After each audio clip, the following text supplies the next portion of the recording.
tomorrow. Well, what would it take to get a 3-month extension? Well,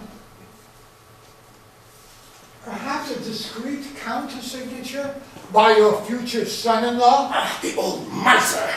I'll be fair about it. Give up your right to sublease, and I'll give you 3 months in peace. Oh, a man in misfortune is like a piece of bread tossed out on the river. Every fish takes a bite. And what sharks are these creditors? Monsieur, I am here to be paid, not to be insulted.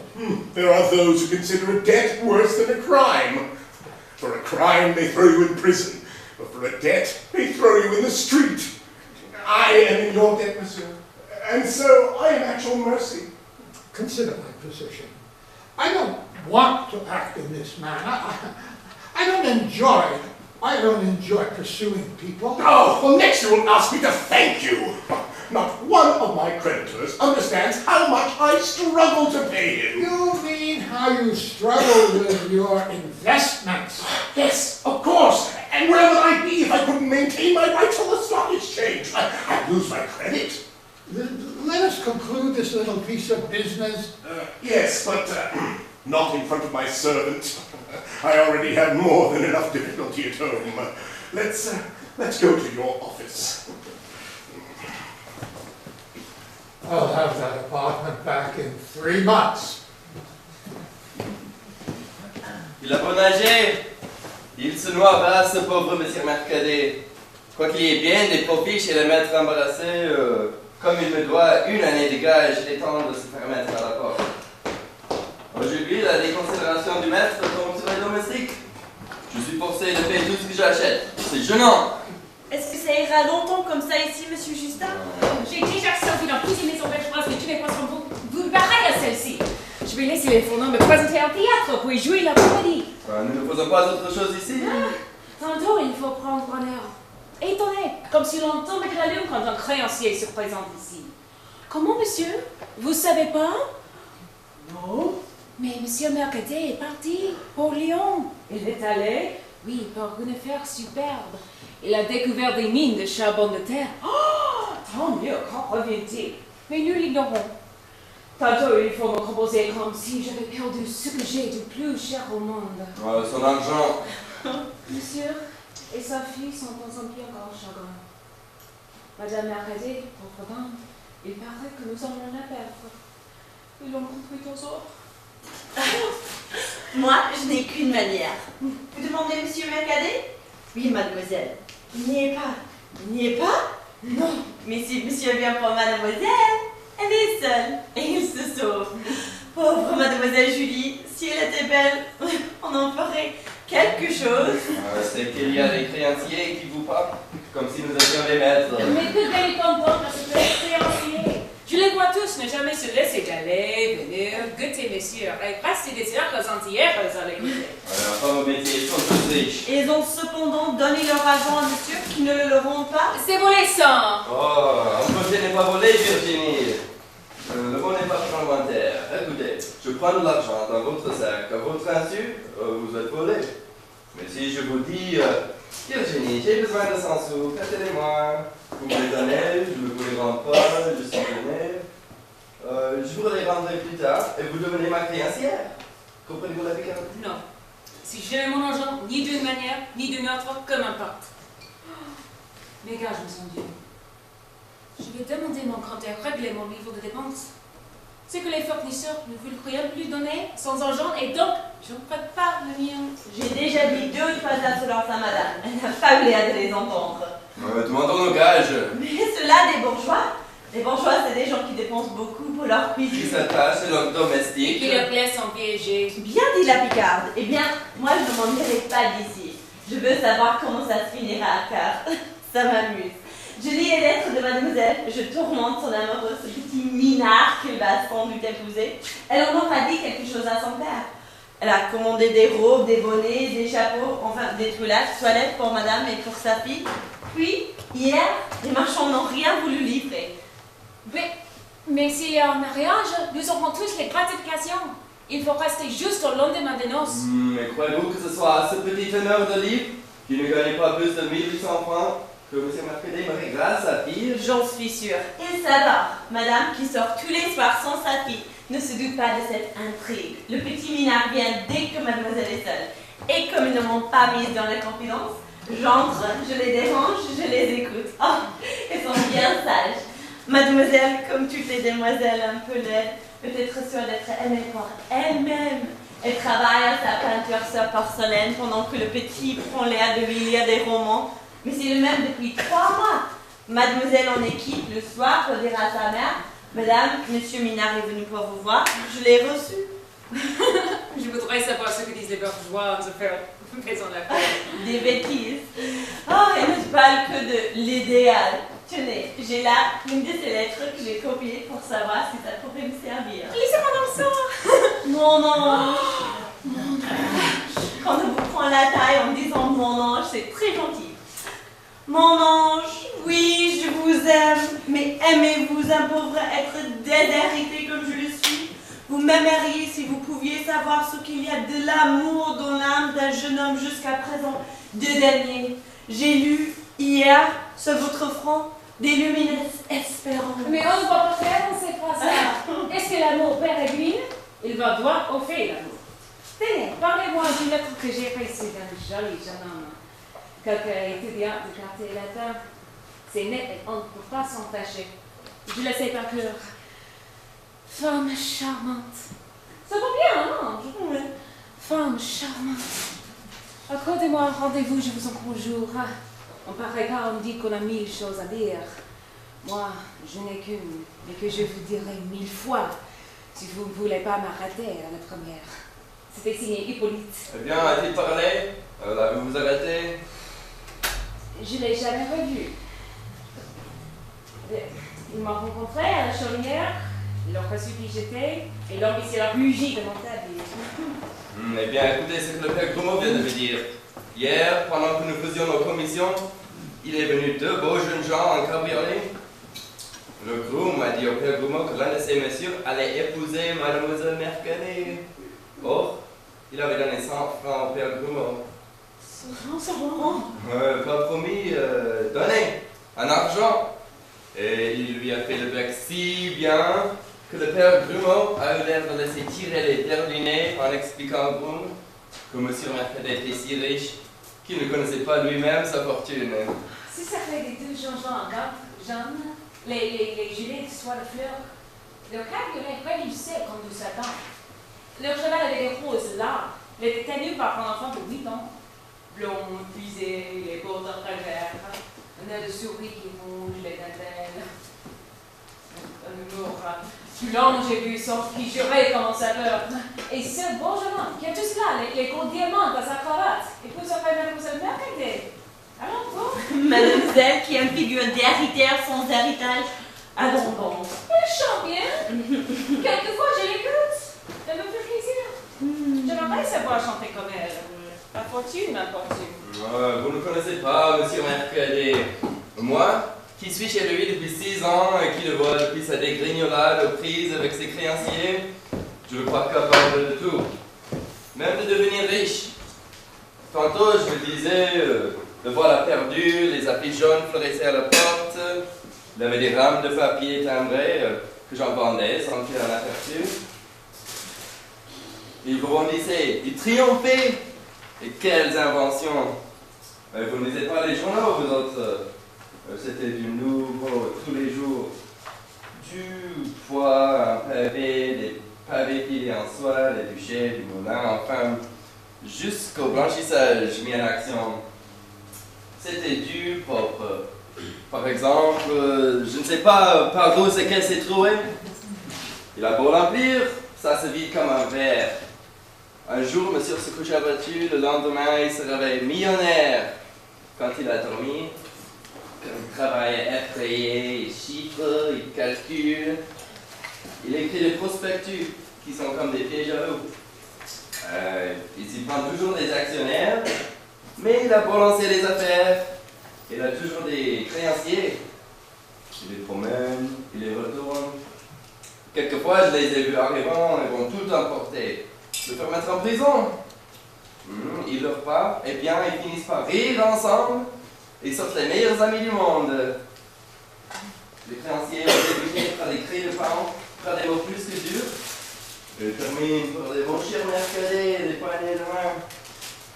Voyez-vous, quand on a pour maintenir plaisir des gens comme ce carquin. Un type qui se nourrit de billets de 1000 francs. Ah, un pergolate. Pauvre cher homme, j'ai toujours envie de lui donner un bouillon. Ouais, un goulard. Goulard, un escambien qui voudrait bien m'escompter. Ouais, il est riche, il est garçon, laissez-vous. J'entends madame. Oh, c'est bien gentil. Nous apprendrons quelque chose. Avez-vous, monsieur? Madame s'est levée seule sans me sonner. J'ai trouvé monsieur en discussion avec monsieur Brady. Monsieur n'est pas sorti de la maison. Merci.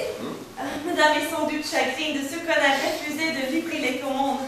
Oh, je ne cacherai pas l'inquiétude excessive que me causent les affaires de mon mari. Nous aurons sans doute besoin de votre discrétion. Nous pouvons compter sur vous, n'est-ce pas? Madame. Il ne s'agit plus que d'un dernier effort. Nous ne devons pas laisser voir notre gemme momentanée se présente un riche parti pour mademoiselle Julie. Mademoiselle mérite bien d'être heureuse. Elle est si bonne, si instruite, si bien élevée. Et quel talent, un vrai rossignol. Oh, merci à tous. Oh, you are all so wonderful. Your master here only needs a little bit more time. He's got so many great schemes of ideas in his head. Rich suitor offered himself a Monsieur. My dear! So, this is how you speak in front of the servants. No wonder they laugh at us. Justin? Go at once to Monsieur Ferdinand and ask him to come here. I need to speak to him about a piece of business that won't wait. Be mysterious enough to arouse his interest. And you, Faiseur, go at once to the milliners and dressmakers and tell them to immediately fill the orders, that they will be paid in cash when they arrive. Go at once. Oh, and if those people come to the house again, have them enter. Those people? Rich people. Those people, my creditors, of course. What are you saying, my dear? I'm weary of solitude, and I want their company. Go at once. Has Madame given you any orders? No, monsieur, and Today, my Virginie, you will outdo yourself. We will have 4 to dinner, Ferdinand and his wife, Monsieur Mercadet and the Marquis de la Brive. So, we will be 7. A great moment of glory for the cook. Now, you must have a fine fish for the soup, and then 2 entrees, very delicate. but monsieur, the butcher. Now, as for the second course, yes, the second course should be at the same time rich and brilliant, but also substantial. Yes, But the second monsieur, c'est course. trop cher. Oh, nonsense! Now, don't annoy me about those matters. To worry about the grocer and the butcher on the day when my daughter and her intended are to But meet. they won't give me anything. Well, what are tradesmen who don't trade? Not even if you promise cash on delivery. Well then, go to their competitors. Open a new account, and they'll tip you for it. But what about the accounts I'm giving up? Oh, don't worry about them. That will be my problem. But if they see me and ask for payment, Oh, monsieur. today, Virginie, even the government is run on credit. My tradesmen must understand the new laws of economics. They need to show more patriotism. The debt of a nation is the wealth of a nation. Now, don't you worry about those who protest against the principles of good government. Your concern is this dinner. That is your duty, and an opportunity to parade your laurels. And if, when Madame Mercadet settles up with you the day after the wedding, you feel you are owed anything further, come and see me. I hold myself fully accountable. But monsieur. No, that settles it. Now, go about your business.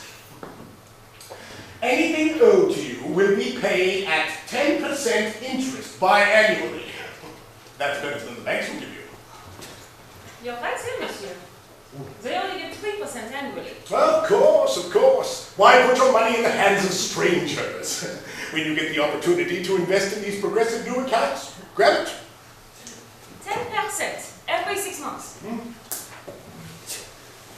Well, I'm sure Madame can give me the details about the second course. I must get to work right away. Well, that girl has at least 1,000 crowns of our good money in savings. So so we needn't worry about the kitchen for a while.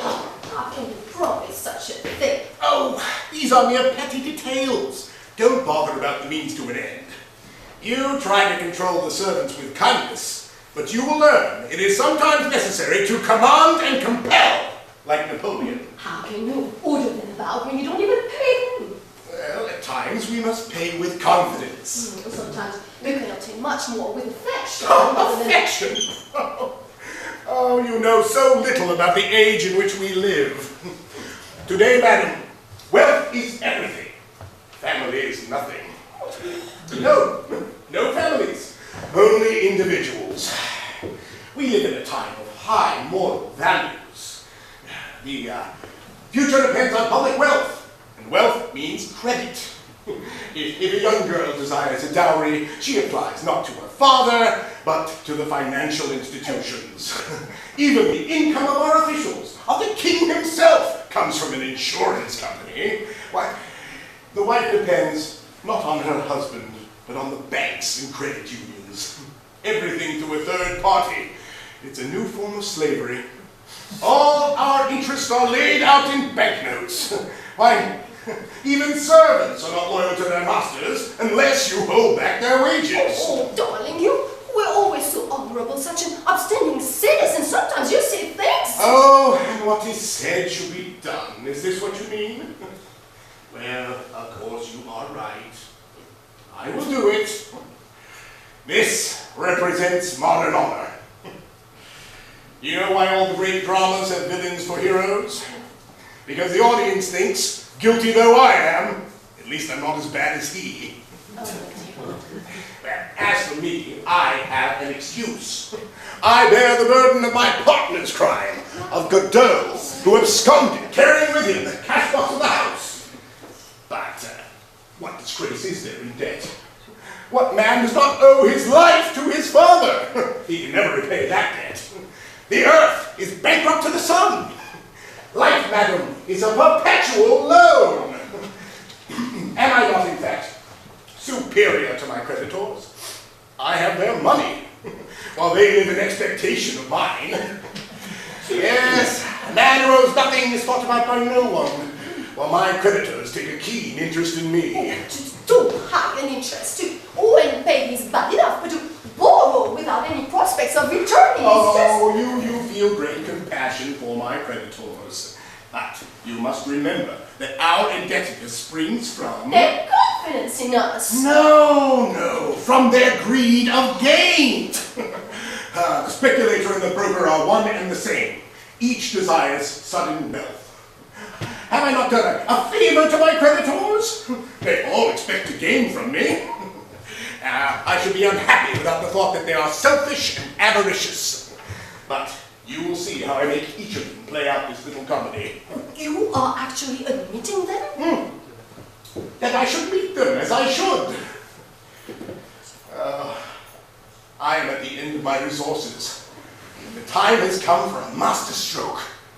And Julie must come to our assistance. Oh, my daughter? They are pressing me, harassing me. I must make a brilliant match for her. It will dazzle them. They will give me more time. But in order for the marriage to take place, they must first give me more money. They give you more money? Yes, for the dowry, the trousseau. A suitable trousseau to go with a dowry of 200,000 francs will cost an additional 15,000. But you are utterly unable to give such a dowry. Well, all the more reason to give the trousseau. Now, this is what we need. 12 or 15,000 for the trousseau, plus 1,000 crowns to pay off the tradesmen and prevent any appearance of strained circumstances when Monsieur de la Brive arrives. But how can you count on your creditors for that? Well, don't they really belong to the family? Can you find any true relation as anxious to find me wealthy and rich? Relations are always a little envious of the happiness or the wealth that comes to us. The creditor's joy alone is sincere. You know, if I should die, I should have at my funeral more creditors than relatives. And while the latter wear their mourning, their hearts are on their heads. The creditors carry it in their ledgers and purses. It is there that my departure would leave a genuine void. Yes, the heart forgets. Credit disappears after a year, but the account which is unpaid is ineffaceable and lingers forever. Well, darling, I know the people to whom you are indebted, and I'm quite certain you will obtain nothing more from them. I shall attain both time and money. Don't you see? The creditors are like gamblers. Once they open their purses, they strive to recover their losses. Yes, they are inexhaustible gold mines. Yes, if a man has no father to leave him a fortune, he finds his creditors are so many rich uncles. Monsieur. Monsieur Kula wishes to know if it is really true that you will see him. My message must have startled him. Beg him to enter. Well, good Lord. The most intractable of them all, with 3 bailiffs in his employ. But he's a greedy speculator and a coward. He takes big risks and trembles. Monsieur Kula. So, you can be found, sir, when you want to be. Goulard, mais comment va-t-il faire? Auguste, I'm really scared. And I want you to know That I shall remain in this house until I am paid. yes, or give me some more money. You have been hounding me unmercifully. Me, a man with whom you've had such extensive dealings. Dealings not to my advantage. Well, it's the nature of capitalism. If every deal turned a profit, there would be no risk, and soon there would be no capital. I am not here to be lectured in your economic philosophy. You've already proven your brilliance. You have my money. It's true that money has some importance. You see here, madam, a man who has hunted me like a rabbit. Come now, good Lord. Now admit that you behaved badly. Anyone else would have taken revenge. You know I could cause you the loss of a great deal of money. Oh, and so you could if you don't pay. But you will pay. Your obligations are now in the hands of the law. Law? The law? Now you are losing your senses. You will ruin us both. How? You, of course, but how me? Both of us, I tell you. Here, quick. Here, have a seat. Now, begin writing. Right? Right what? Write to Delanois and make him stay the proceedings. And give me 1,000 crowns, which I absolutely need for expenses to save us. Very unlikely indeed. Oh, you hesitate. And when I am on the eve of marrying off my daughter to an immensely wealthy man, you choose to call for my arrest. And thereby you are killing both your capital and interest. You are going to marry your daughter? To a count. The Count de la Brive. He possesses as many millions as he has years. Elderly and rich. For that, I might consider an extension of about 1,000 crowns. Never. Expenses for what? No, it's out of the question. No extension and no more money. I must be going. Fine, go if you must. But don't forget that I have done my best to save you. Save me? Save me from what? I got him. From what? Why, from complete ruin. It's true, you owe me a great deal of money, but I am far from ruin. Oh, what is the matter with you? You seem to be a man of intelligence and ability, a strong man, and yet you could be so difficult. You come here and I am enraged by the sight of you. Not because of our friendship being in jeopardy, I confess, but from selfishness. We have mutual financial interests. We are partners. I say to myself, here is an opportunity for him to invest in our joint venture. And yet I know he will refuse me. Refuse me a paltry sum and risk everything for 1,000 crowns. 1,000 crowns just to cover expenses while I do all the work. Instead, you will send me to prison. Well, go ahead. See if you can find someone else to work for nothing. And if not, well, at least when you end up in prison yourself, there will be a friend waiting. Oh, good Lord, how angry this all makes me. Now hold on, Mercadet. What are you saying? What is at risk? What have you heard? Are you talking about the Place Indre? you believe he is so stupid? Yes, of course. Bus Indra Mines. Oh, but it is a first-class investment. Ah, first class, yes. Until the sell-off yesterday. Oh, you haven't heard? Some stockholders have sold out? Yes, privately. It is yet to be announced. No, if this is true, I must act quickly. Oh, thank you, Mercadet. Goodbye. I will speak to Bilingual about your extension. No. Here, write to him. And I will help you find someone to buy your stock. I will give you 3 months and not a day longer. Now, the man that I allude to, he buys in secret for fear of causing a rise. He's looking to purchase 300 shares. Do you have that much? Why, 350. Oh, well, 50 more, never mind. He will take all of them. Oh, and the 1,000 crowns. What is your friend's name? His name is... But you haven't His mentioned name! 1,000 crowns! Oh, what a devil this man is. There, you have it. His name is Mercadet. Mercadet! Ah! Yes, he is at least the nominal buyer. Now go to your house and I will send him to you at once. It's never a good idea to run after a purchase. Oh, yes, never. Oh, Mercadet, you have saved me. Thank you. Thank you, my dear friend. Well, Then, may accept my prayers for the happiness of your daughter. impossible to hold him back. He turned around like thirst to a fountain. Is it true what you told him? I couldn't make much sense out of what you were saying. Well, it is in my friend Wernerland's interest to start a panic on the Faiseur stocks. Yeah, it's a business which has looked doubtful, but which is about to become profitable. And if he succeeds in killing the deal, I will buy in. Which brings us to our main concern, Julie's marriage.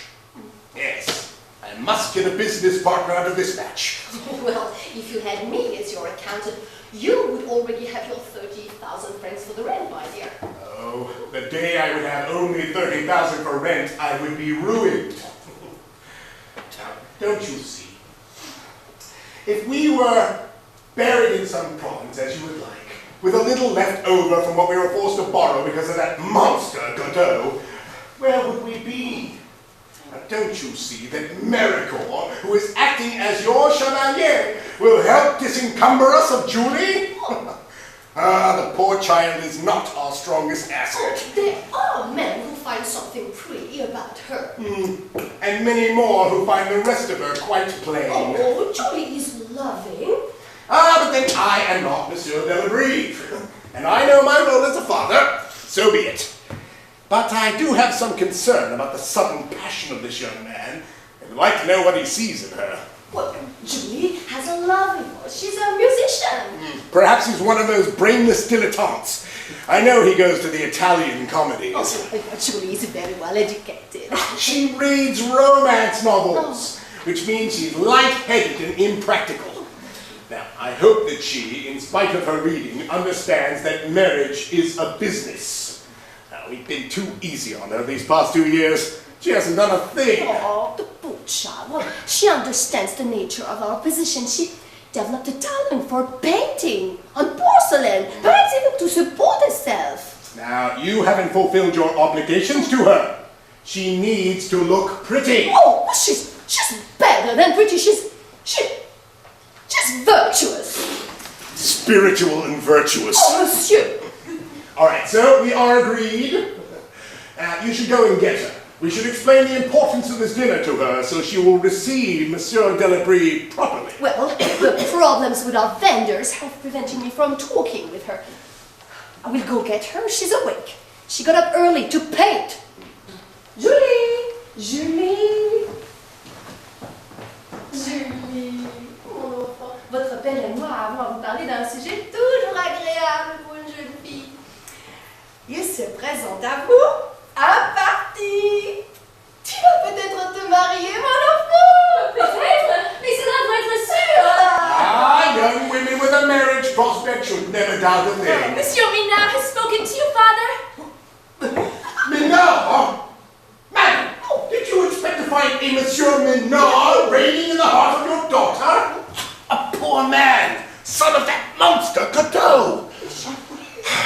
Is he not a clerk in my office? Yes, Papa. Do you love him? Yes, Papa. Now, besides loving, it is also important to be loved. Does he love you? Yes, Mama. Yes, Mama. Yes, Papa. Why don't you just say Mummy and Daddy? Once girls pass the age of majority, they begin to talk as if they've just been weaned. Please be polite enough to refer to your mother as Madame.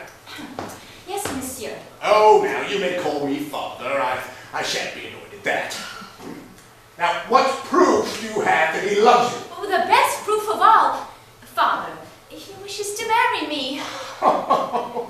It is true, as they say, that young girls, like children, have the silliest answers. My dear, a clerk with a salary of 1,800 francs does not know how to love. He hasn't got the time. He's always working. My unhappy child. Now, Jude, suppose I were to allow you to marry.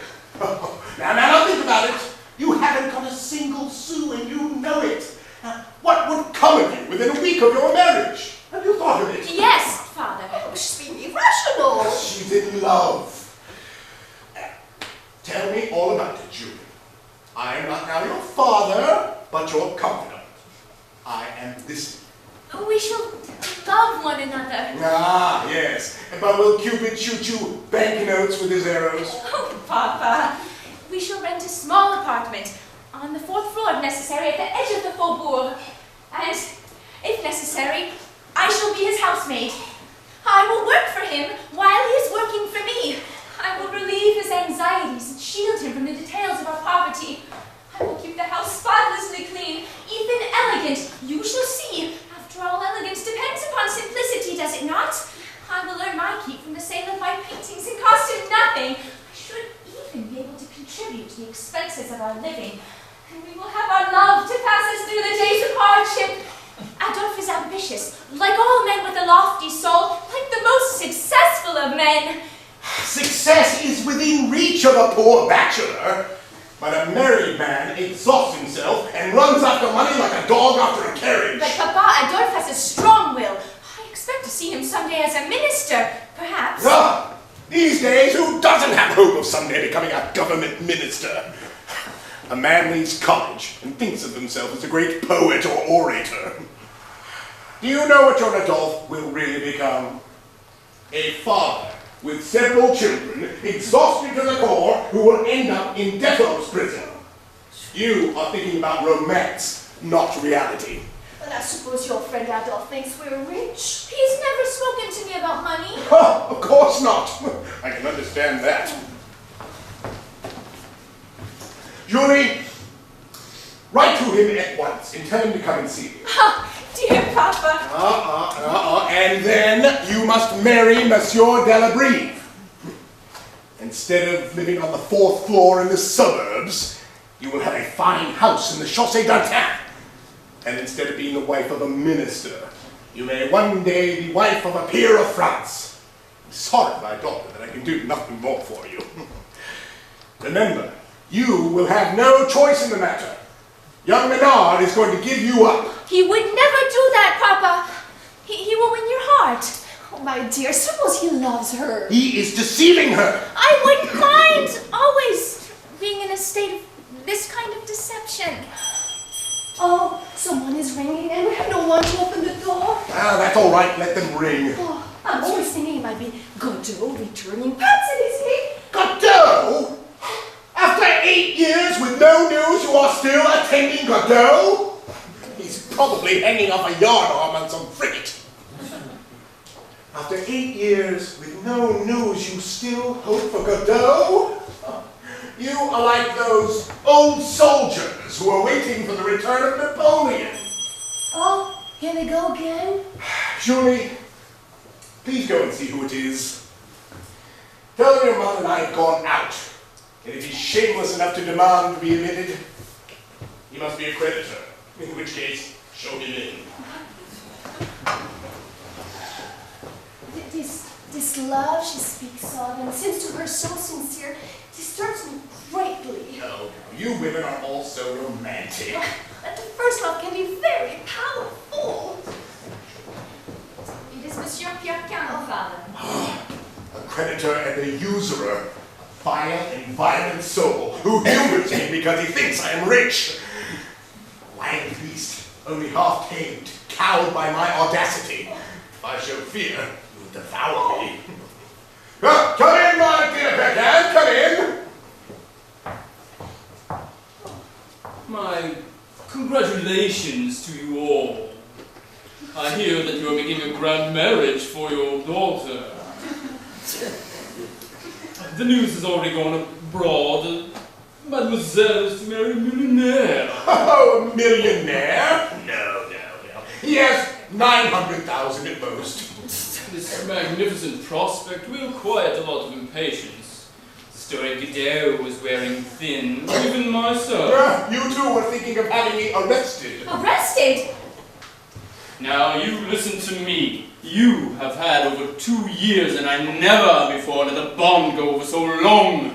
But this marriage, it is a glorious development. My future son-in-law, the Count de la Brive, is a young man. So, there's a real young man in the picture.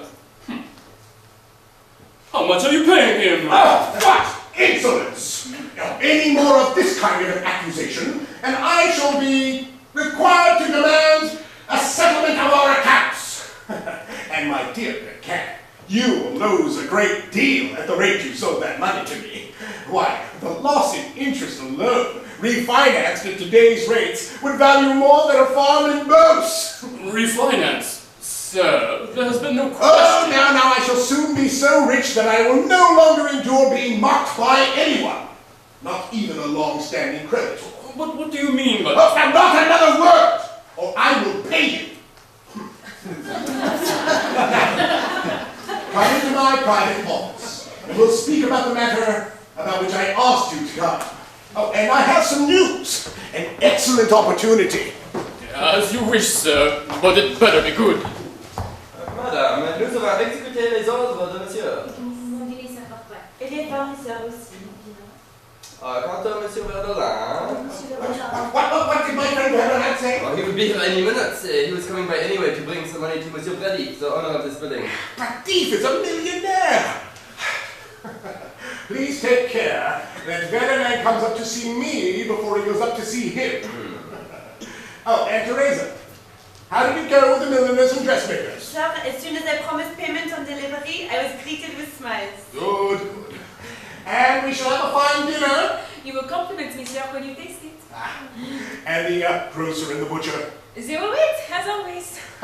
Very good. Now go about your business. A man with his servants behind him is like a minister with a press in his corner.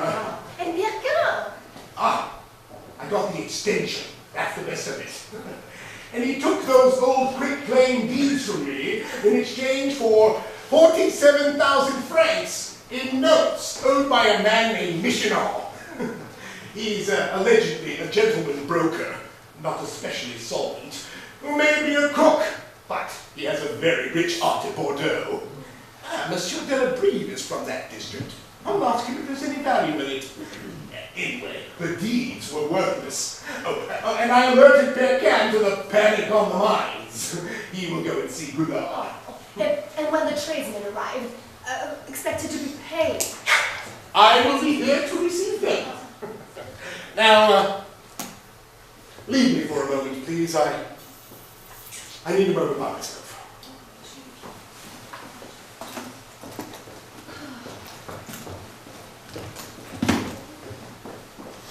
They will be here any minute. Everything depends on where I get with my old friend Verdelin. He's a slippery one, but he owes his fortune to me. Once a man passes the age of 40, he realizes that the world is peopled by the ungrateful. Yes, he is in now. Ha ha! My dear Verdelin! Oh, Violette! Great to see you.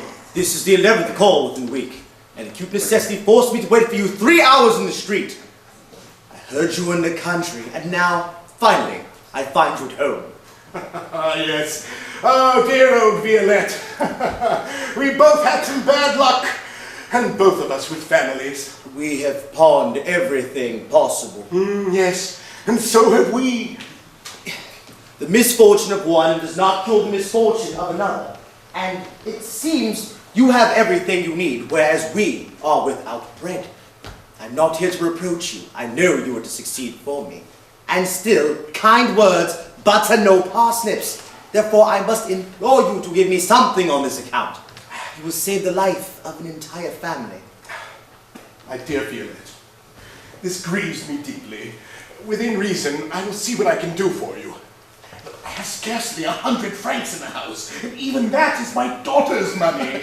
You, Mercadet, for who I find so rich. I am hiding nothing from you. Unfortunate people owe one another the truth. Ah, well, if that were the only thing owing, how prompt would be the payment. But keep this secret. I am close to making a good match for my daughter. I have 2 daughters, and they work without the hope of ever being married. My wife and daughters are anxiously awaiting my arrival with some semblance of relief. Wait here for a moment. I will give you 60 francs. Bless you, sir. Bless you. Bless you, sir. No, it's the only way with this devil. Appeal to his sympathy. Oh, miser. Here you are, dear Violette. 60 francs in gold. It's been a long time since I've seen such a sum in real cash. Yes, yes. But you must do me one more favor, Violette. Not to return for another month. A month? How are we to survive a month on this? You have no other income? I entrusted my whole fortune to you to invest. Poor man. Compared to him, I feel rich. But I thought you had some investment in torture equipment. Yes. After they changed the bankruptcy laws, the boxing fell out of the torture industry. Well, perhaps you need an agent to clear that up. I might know some people who might... Buy the old stocks? Oh, monsieur. The other brokers would file a complaint if I engaged you in such... All right, enough, Violette. We've gone on long enough. You shall be the first to be paid. I wish you success. My wife and daughter shall keep the marriage of Mademoiselle Julie in their prayers. Goodbye. If only all my creditors were so religious.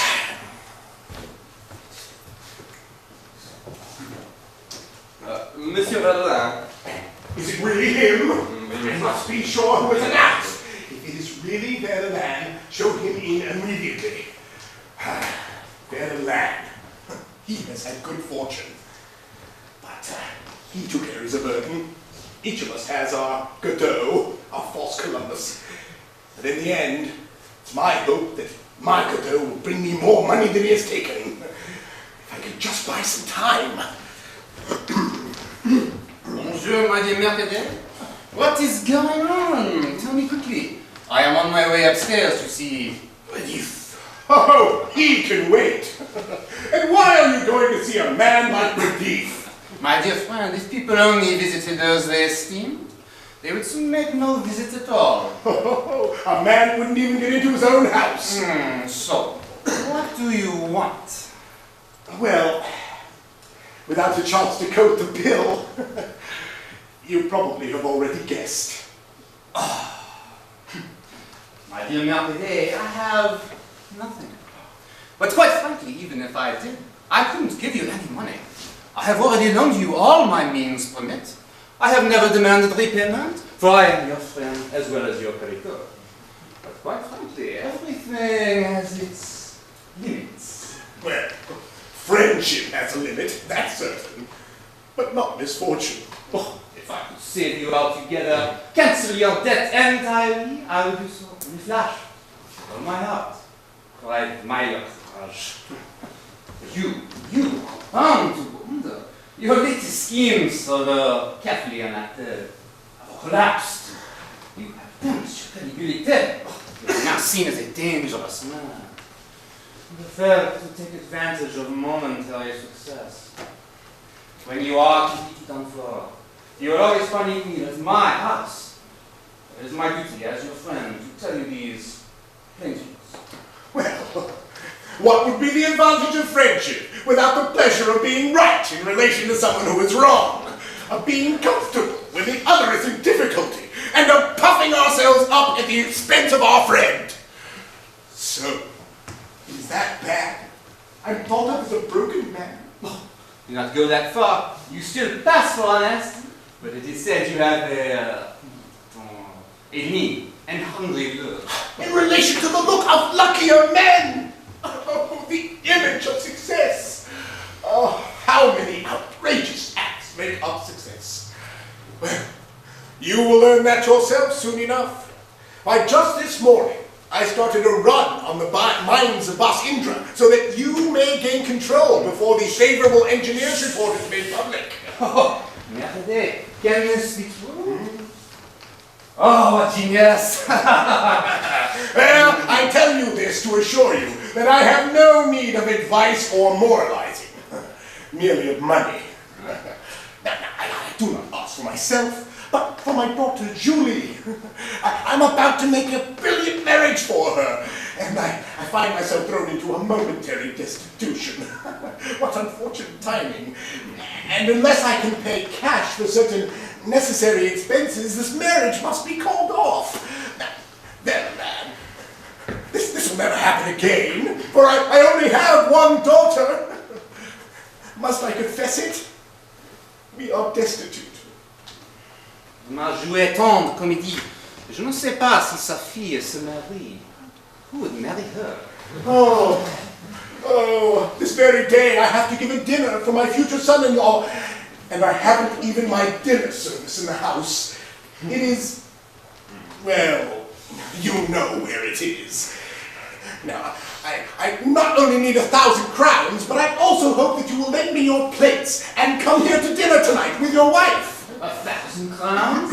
These days no one has 1,000 crowns. Not in cash. But my dear fellow man, I love my wife and daughter, my sole consolation in the midst of disaster. They are gentle and patient. I must pull them out of this swamp of distress. Oh, I myself have drunk of the cup of bitterness. But this is paled by the pain of your refusal. Now, I won't dwell on it for the sake of our friendship. I need money, yes, but not your pity. 1,000 crowns. How could such a sum save you from disaster? I got him. My dear fellow, a son-in-law is like a bird, easily frightened away. Why, the absence of one piece of lace on a dress reveals everything to him. The ladies' costumes are ordered. The merchants, they're about to deliver them. And yes, I was rash enough to promise payment.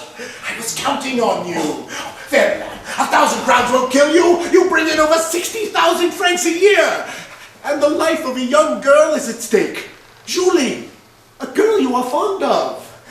Now, she and your daughter are the best of friends. They play together like cubs. Would you let your daughter's companion pine away in despair? Oh, misfortune is contagious. It brings evil on all around. My dear Mercadet, I don't have 1,000 crowns. Oh, you could give me your note on the bank. No! Oh, poor Julie. Oh, God forgive me if I put an end to this dream of life and let me awaken in thy bosom. But have you really found a son-in-law? You ask if I have found a son-in-law? You actually throw doubt upon this? Then, man, I not for just 1,000 crowns have thought you were capable of that. And now, no absolution is possible except by giving you. I must go and see if maybe... No, this is just another way of refusing me. No, and I can't believe this. You, who I have seen spend as much on some trifle as a passing love affair. Will you not donate 1,000 crowns in the furtherance of a good deed? A good deed! Mercadet, when has anyone seen you with a good deed? Very witty. Well, I see you are laughing. You're coming around. Oh, dear fellow. Haven't we seen life? We started out together. So much has been said and done. Didn't we once swear friendship through thick and thin? Indeed we did. And that party at Rambouillet, when I fought with an officer de garde, on your account? Oh, no, no, for me or for the lovely Clarissa. If she had lived, I would not have married. Yes, yes. You know what love is, my friend. You have known love. So, I can count on you for dinner. And you give me your word of honor that you will send me the... and the 1,000 crowns. Ah, but you still up on that? I told you I cannot do it. Oh, I can't believe this. Oh, trying to be murdered by my best friend. Oh, I can't believe you are actually unmoved by the memory of Clarissa and the despair of a father. Oh, it's all over. I'm lost. I will blow my brains out. My dear, what on earth is the matter with you, my dear? Oh, Miss Scream frightened us, Papa. Here they come like angels. Oh, dear. Oh, do you wish to be the death of an entire family? Oh, this show of tenderness gives me the courage to throw myself at your feet. No! It is I who beg you for him. Whatever his request may be, do not refuse it. My father must be in great anguish to act so. What tones, what affect! I myself could not outdo her. Monsieur Leblanc, please listen to us. Non, Julie, vous ne savez pas ce que je demande. Non.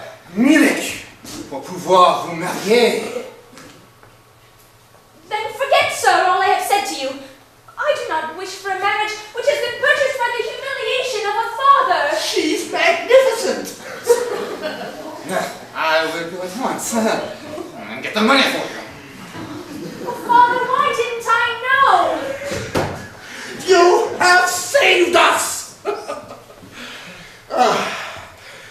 When I am rich and powerful, I will make him pay for such charity. But he will give you the sum you requested. He charged me too much. Oh, don't be too hard on him, he really.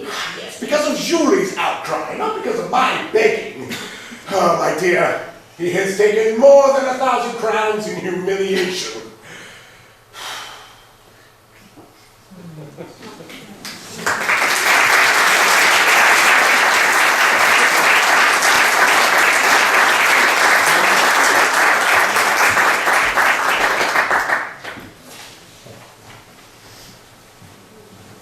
Si vous voulez, Adolphe, que notre amour brille à tous les regards, comme dans les fêtes du monde, comme dans nos cœurs. Ayez autant de courage que j'en ai eu déjà. Que s'est-il donc passé? Un jeune homme riche se présente. Mon père est sans pitié pour nous. Je triompherai. Young man, are you in love with my daughter? Yes, sir. That certainly seems to be what she believes. You have persuaded her. Your manner suggests a doubt, which coming from anyone but you I would find offensive. How could I not love her?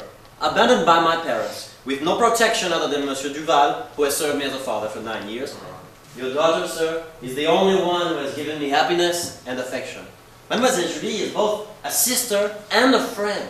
She alone has smiled upon me and encouraged me. My love for her is beyond expression.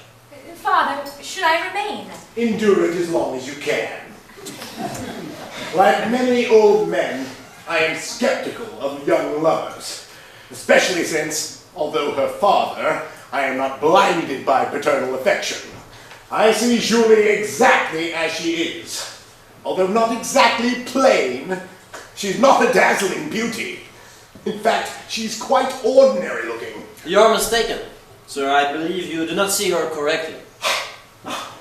Is that right? I know her and see her as clearly as anyone. No. You do not. Do you mean to contradict me? Perhaps you see a Julie the world has known. But love has transfigured her. Tenderness and devotion lend to her a transcendent beauty, which I alone have awakened. Father, I am embarrassed. You mean you are flattered. And if you, sir, repeat this frivolity... I repeat it 100 times, 1,000 times, and still I will not have said it enough. In your young enthusiasm, you speak of a woman of your imagination. Have you ever been in love? Yes. I am acquainted with the galling chain. Modern love is engirdled with chain. Eh? How's that? We are devoted through the soul. We cling to the ideal. Ah, so it is to this that my daughter is surrendered.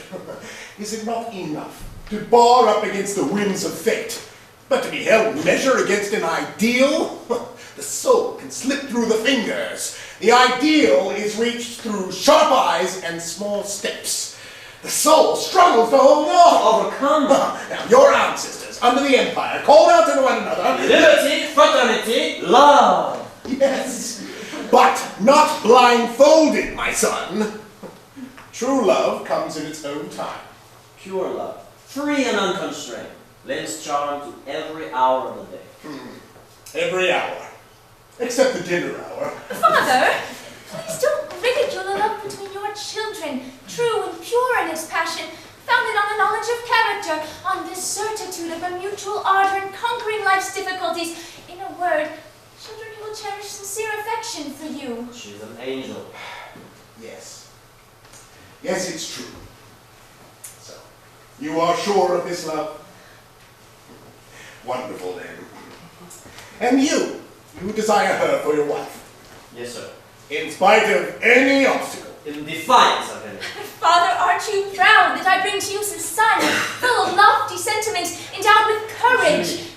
Please let me tell him. Julie, go to your mother, and let us speak of matters a great deal more material. I will go, Father. Yes. And come back presently with your mother.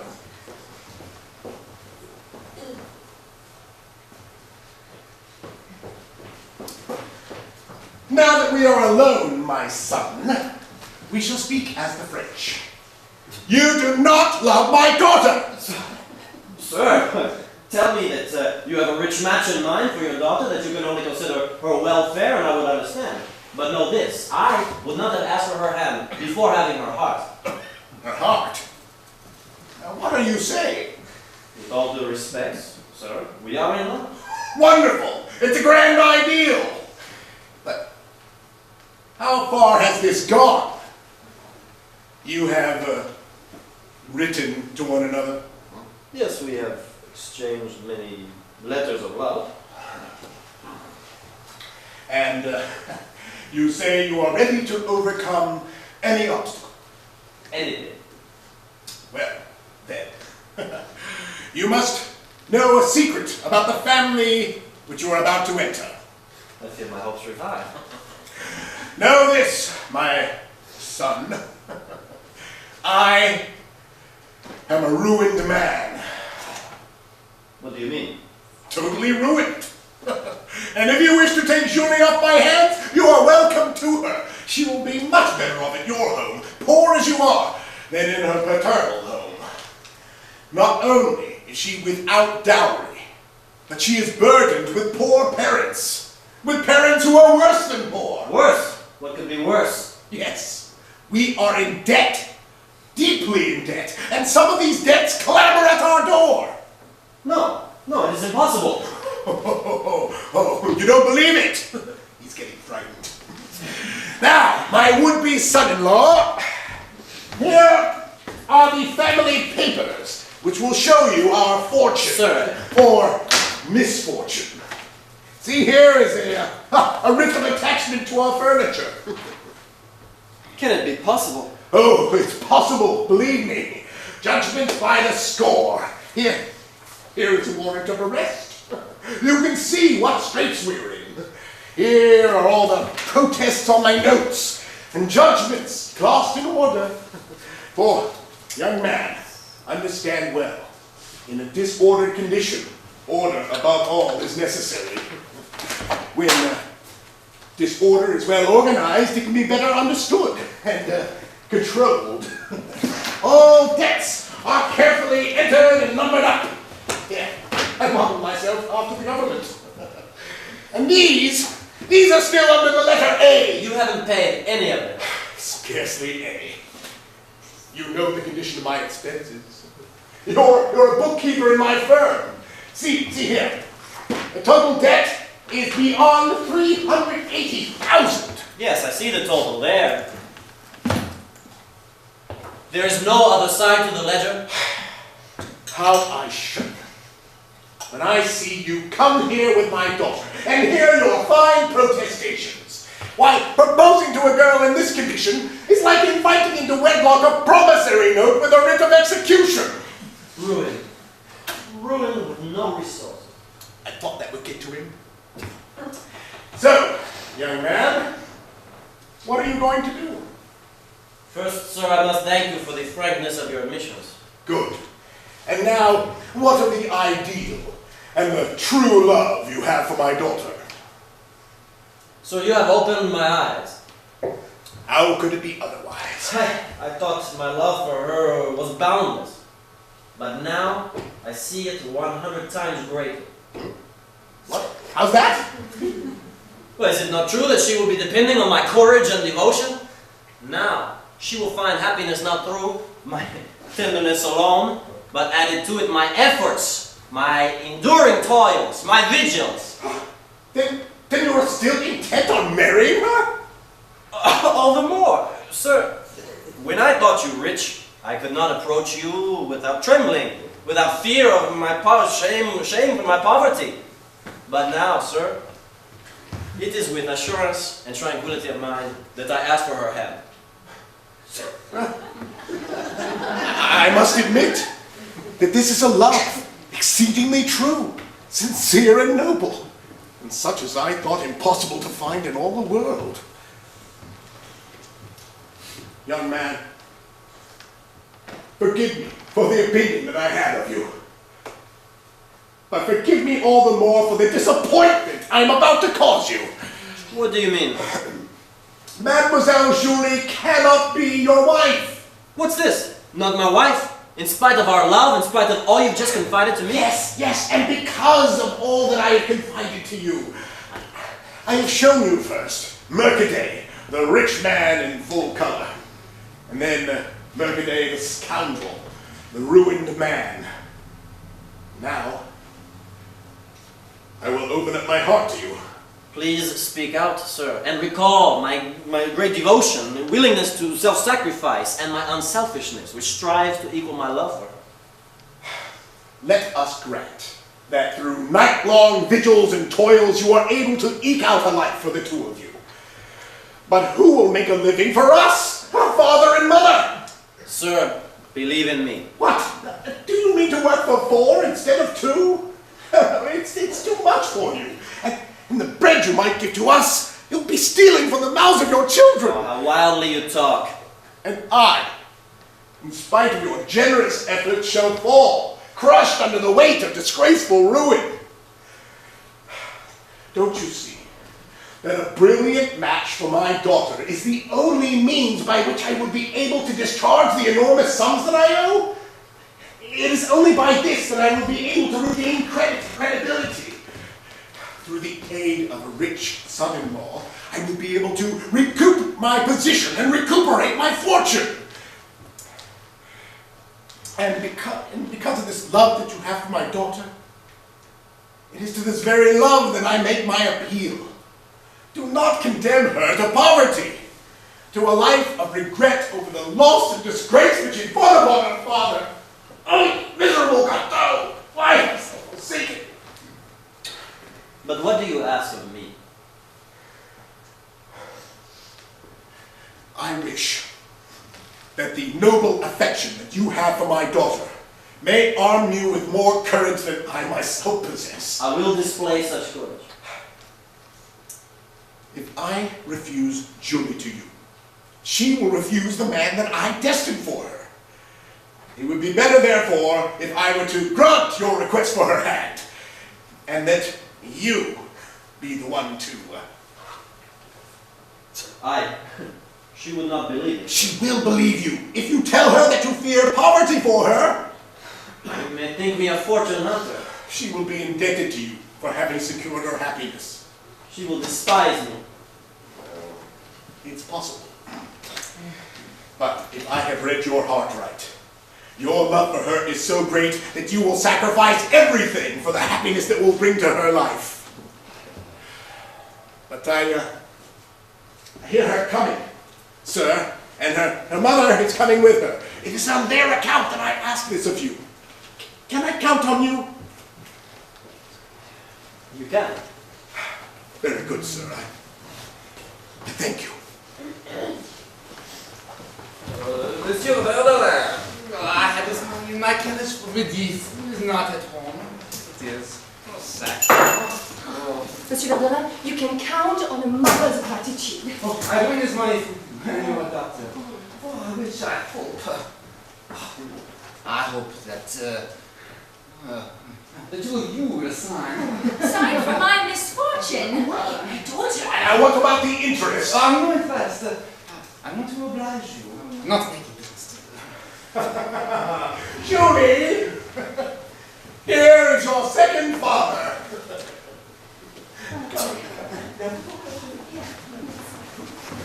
Eh bien, Adolphe. Mademoiselle. Mademoiselle, ne suis-je plus Julie? Oui. Adolphe. Il s'est opéré un grand changement. Votre père ne vous a pas dit sa situation. Et elle est horrible, Julie, car elle nous voue à la misère. Il y a des hommes à qui la misère donne de l'énergie, mais moi, vous ne connaissez pas mon caractère, je suis de ceux qu'elle abat. J'aurais assez de courage pour deux. Vous ne verrez jamais que souriante. Julie, il y a deux manières d'aimer. Il n'y a qu'une. L'amour qui vous livre à la misère est insensé. L'amour qui se sacrifie à votre bonheur est héroïque. Ah, mon seul bonheur est c'est d'être à vous. Votre père m'a demandé de renoncer à vous. Et vous avez renoncé? J'essaye. Il y a quelque chose en moi qui me dit que je ne serai jamais aimé comme je le suis par vous. Adieu. Adieu, monsieur.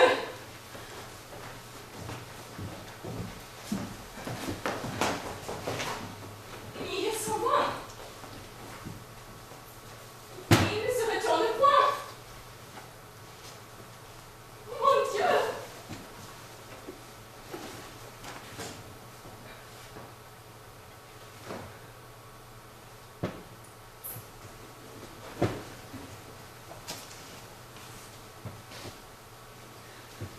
Bonté. Incomparable privilège. Le seul qui ne se puisse acquérir et qui cependant n'est qu'une chimère, qu'une promesse. Oui, tu me manques. Je le sais. J'avais cessé de te remplacer par la tendresse, par la douceur, par la soumission, par le dévouement absolu qui me condamne sa vie comme une grain d'encens sur l'autel. Et voilà toutes les espérances de la pauvre fille laide, enfonnée. Mon idole, tant caressée, vient de se briser. Là, en éclats.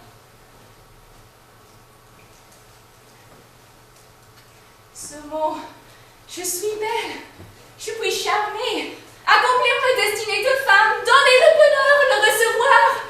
Cette émouvante idée ne se lèverait donc jamais de mon cœur pour le consoler. Plus d'illusions. J'ai rêvé. Mes larmes couleront sans être essuyées. Je suis seule dans la vie. Il ne m'aimait pas. J'ai revêtu de mes propres qualités, de mes sentiments, un fantôme qui s'est évanoui. Et ma douleur paraîtrait si ridicule. Je dois la cacher dans mon âme. Allons, un dernier soupir à ce premier amour et résignons-nous à devenir comme tant d'autres femmes, le jouet des événements d'une vie inconnue. Soyons Madame de la Brive pour sauver mon père. Abdiquons la belle couronne de l'amour unique, vertueuse, partagée.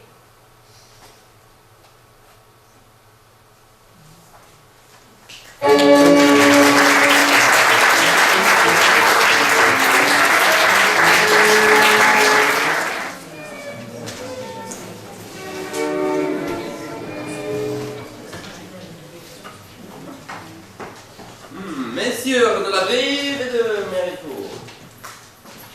Ces dames sont encore à la toilette et prient ces messieurs d'attendre un moment. Alors mon cher, te voilà dans la place, et tu seras bientôt officiellement le prétendu de mademoiselle Mercadet. Conduis bien ta barque, le père est un finot. C'est ce qui m'effraie. Il sera difficile. Je ne crois pas. Mercadet est un spéculateur, riche aujourd'hui, demain il peut se trouver pauvre. Et d'après le peu que sa femme m'a dit de ses affaires, je crois qu'il est enchanté de mettre une portion de sa fortune au nom de sa fille et d'avoir un gendre capable de l'aider. C'est une idée, elle me va. Mais s'il voulait prendre trop de renseignements... Vas-tu perdre ton aplomb? Je comprends tout ce que ta situation de désespérer. Il faut être arrivé au dernier degré du désespoir pour se marier. Le mariage et le suicide des dandys après en avoir été la plus belle gloire. Voyons, peux-tu tenir encore? Si je ne m'appelais pas de mon nom primitif, Michonin pour les huissiers, et de l'abri pour le monde élégant, je serais déjà banni du boulevard. Mon tailleur se refuse à comprendre mon avenir. Mon cheval vit à crédit. Et quant à ce petit malheureux si bien vêtu, mon tigre, je ne sais pas comment il respire, ni où il se nourrit. Je n'ose pénétrer ce mystère. Or, comme nous ne sommes pas assez avancés en civilisation pour que l'on fasse une loi semblable à celle des Juifs, qui supprimait les dettes à chaque demi-siècle, il faut payer de sa personne. On dira de moi des horreurs. Un jeune homme très compté parmi les élégants, assez heureux au jeu, de figure passable, qui n'a pas 28 ans, se marie avec la fille d'un riche spéculateur. Laide, dis-tu? Comme ça. C'est un peu laide. Mais je me lasse de la vie fainéante. Je le vois. Le plus court chemin pour amasser du bien, c'est encore de travailler. Et notre malheur à nous autres est de nous sentir aptes à tout et de n'être en définitive, on n'a rien. Un homme comme moi, capable d'inspirer des passions et de les justifier, ne peut être ni commis ni soldat. La société n'a pas créé d'emploi pour nous. Eh bien, je ferai des affaires avec M. Mercadet. Tu es bien sûr qu'il ne peut pas donner moins de 150 000 francs à sa fille. Mon cher, d'après la tenue de Madame Mercadet, enfin, tu la vois à toutes les premières représentations, au bouffe, à l'opéra. Elle est d'une élégance. Mais je suis assez élégant. C'est vrai, mais vois, tout annonce ici l'opulence. Ah, ils sont très bien. C'est la splendeur bourgeoise. Dis qu'aussi, ça promet. Mercadet est un homme fin. Il te questionnera sur ta fortune. Es-tu bien préparé? N'ai-je pas la terre de la Brive? 3000 arpents de terre dans les Landes qui vaut 30 000 francs, hypothéqué de 45 000 et qui peut se mettre en action pour en extraire n'importe quoi, au chiffre de 100 000 écus. Ne te figure pas ce qu'elle m'a rapporté, cette terre. Ton nom, ta terre et ton cheval sont à deux fins. Ainsi, tu es bien décidé. D'autant plus que je veux être un homme politique. En fait, tu es assez habile pour ça. Je serai d'abord journaliste. Toi qui n'as pas écrit de livre. Il y a les journalistes qui écrivent et ceux qui n'écrivent point. Les uns, les rédacteurs, sont les chevaux qui traînent la charrue. Les autres, les propriétaires, sont les entrepreneurs. Ils donnent aux uns de l'avoine et gardent les capitaux. Je serai propriétaire. On se pose dans sa cravate. On dit la question d'Orient, monsieur, question très grave, question qui nous mènera loin et dont on ne se doute point. On résume une discussion en s'écriant l'Angleterre, monsieur, nous jouera toujours. Ou bien, on répond à un monsieur qui a parlé trop longtemps et qu'on n'a pas écouté. Nous marchons à un abîme. Nous n'avons pas encore accompli toutes les phases de l'évolution révolutionnaire. Un ministériel. Monsieur, je pense que sur cette question, il y a quelque chose à faire. On parle fort peu. On fait les démarches, on court. On fait les démarches qu'un homme au pouvoir ne peut pas faire lui-même. On est censé donner le sens des articles remarqués. Et, s'il le faut absolument, eh bien, l'on trouve à publier un volume jaune sur une utopie quelconque, si fort, si bien écrit, que personne ne l'ouvre, et que tout le monde dit l'avoir lu. On devient alors un homme sérieux. Et on finit par se trouver quelqu'un au lieu d'être quelque chose. Hélas, ton programme a souvent eu raison de notre temps. Mais nous envoyons d'éclatantes preuves. Vous demandez au partage du pouvoir, on ne vous demande pas aujourd'hui ce que vous pouvez faire de bien, mais ce que vous pouvez faire de mal. Il ne s'agit pas d'avoir des talents, mais d'inspirer la peur. On est très craintif en politique. À cause des tas de petits linges sales qu'on a dans les petits coins et qu'on ne peut pas blanchir. Je connais parfaitement notre époque. En dînant, en jouant, en faisant des dettes, je faisais mon cours de droit politique. Ainsi, le lendemain de mon mariage, Régénère, brave, profond, et des principes. Je puis choisir. Nous avons en France une carte de parti politique aussi variée que celle d'un restaurateur. Je serai socialiste. Le mot me plaît. Nous avons en France des adjectifs qui sont le passe-partout des ambitions. Avant 1789, on se disait économiste. En 1805, sous l'Empire, on était libéral. Le parti de demain s'appellera social. Peut-être parce qu'il est insocial. Car en France, mon cher, il faut toujours prendre l'envers du mot pour en trouver la vraie signification. Mais entre nous, tu n'as que le jargon du bal masqué qui passe pour de l'esprit auprès de ceux qui ne le parlent pas. Comment feras-tu, car il faut un peu de savoir? Mon ami, dans le commerce, dans les lettres, dans les arts, dans les sciences, il faut prouver ses capacités. Mais en politique, mon cher, l'on a tout, et l'on est tout, en un seul mot. Lequel? Celui, le principe de mes amis, l'opinion à laquelle j'appartiens. Cherchez. Ah, bonjour, my dear Mercadet. The ladies have kept you waiting, sir. They're putting on their finery. As for me, I've just been dismissing, whom do you think, an aspirant to the hand of Mademoiselle Julie. Ah, poor young man. I was perhaps too hard on him. I felt pity for him. He worships my daughter, but what could I do? He has only 10,000 francs income. That wouldn't go very far. Mère plus sœur, Marquis Hardy. Ah, I am pleased to meet you, my friend. You are right. The salary of a clerk is a mere subsistence. You're obviously not the kind of man who would give away a rich and clever girl to the first comer. Certainly not. Now, before the ladies come in, gentlemen, we must talk a little serious business. Voilà la crise. Are you seriously in love with my daughter? I love her, passionately. Passionately. Tu vas trop loin. Attends.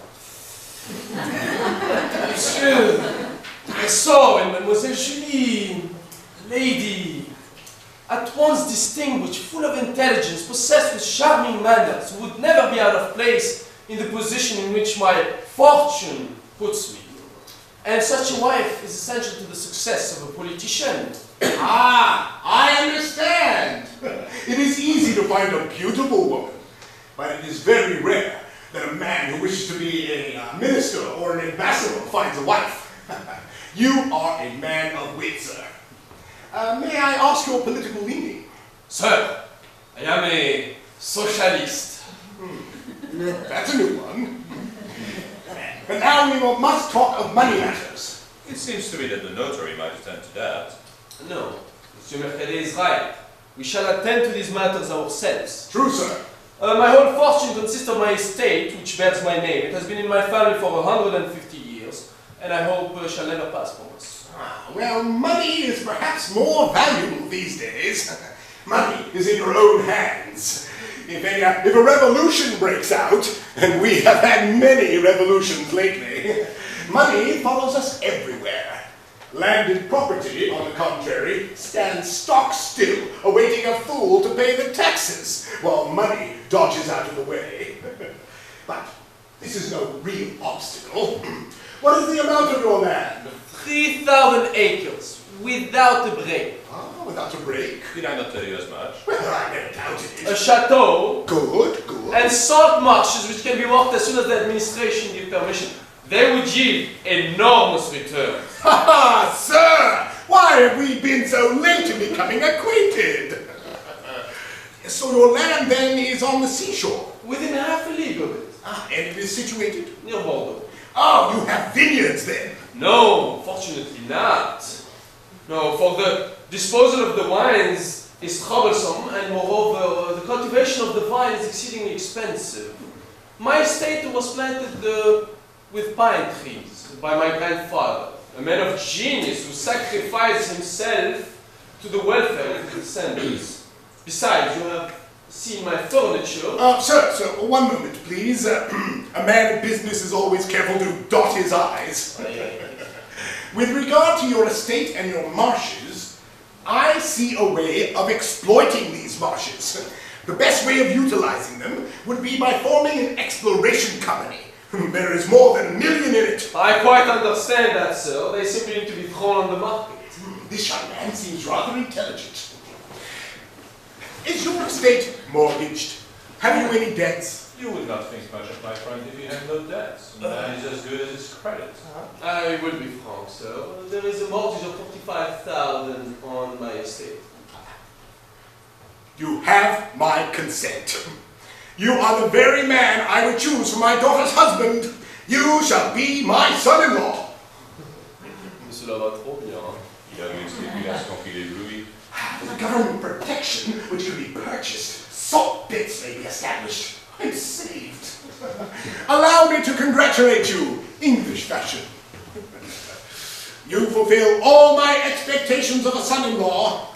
I clearly see that you have none of the narrow-mindedness of provincial landholders. We shall understand each other thoroughly. Please don't be offended, sir, if for my part I inquire... Oh, the amount of my daughter's fortune? And I should have distrusted you if you hadn't asked. My daughter has independent means. Her mother depends on her own fortune, consisting of a small property, a farm of 200 acres, but in the very heart of Brie and provided with good buildings. Now, in addition to this, my daughter will be provided with 200,000 francs, the interest of which will be for your use until you find a suitable investment for it. So, as you see, young man, we have no wish to deceive you. We wish to keep the money moving. I like you. You please me, for I see that you have ambition. Yes, sir. You love luxury, extravagance. You wish to shine at Paris. Yes.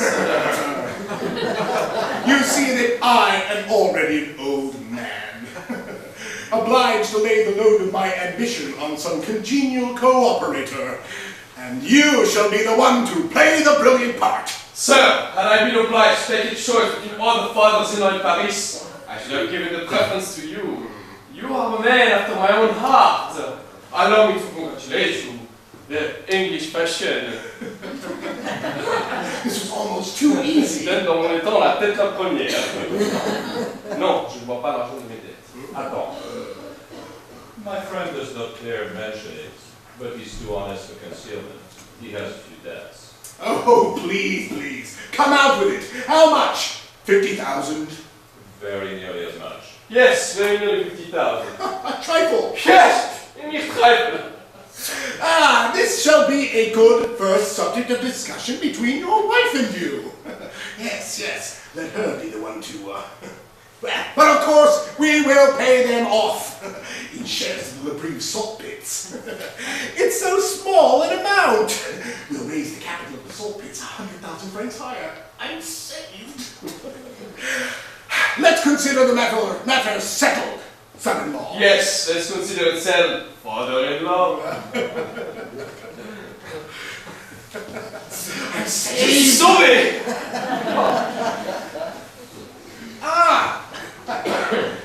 Here come my wife and daughter.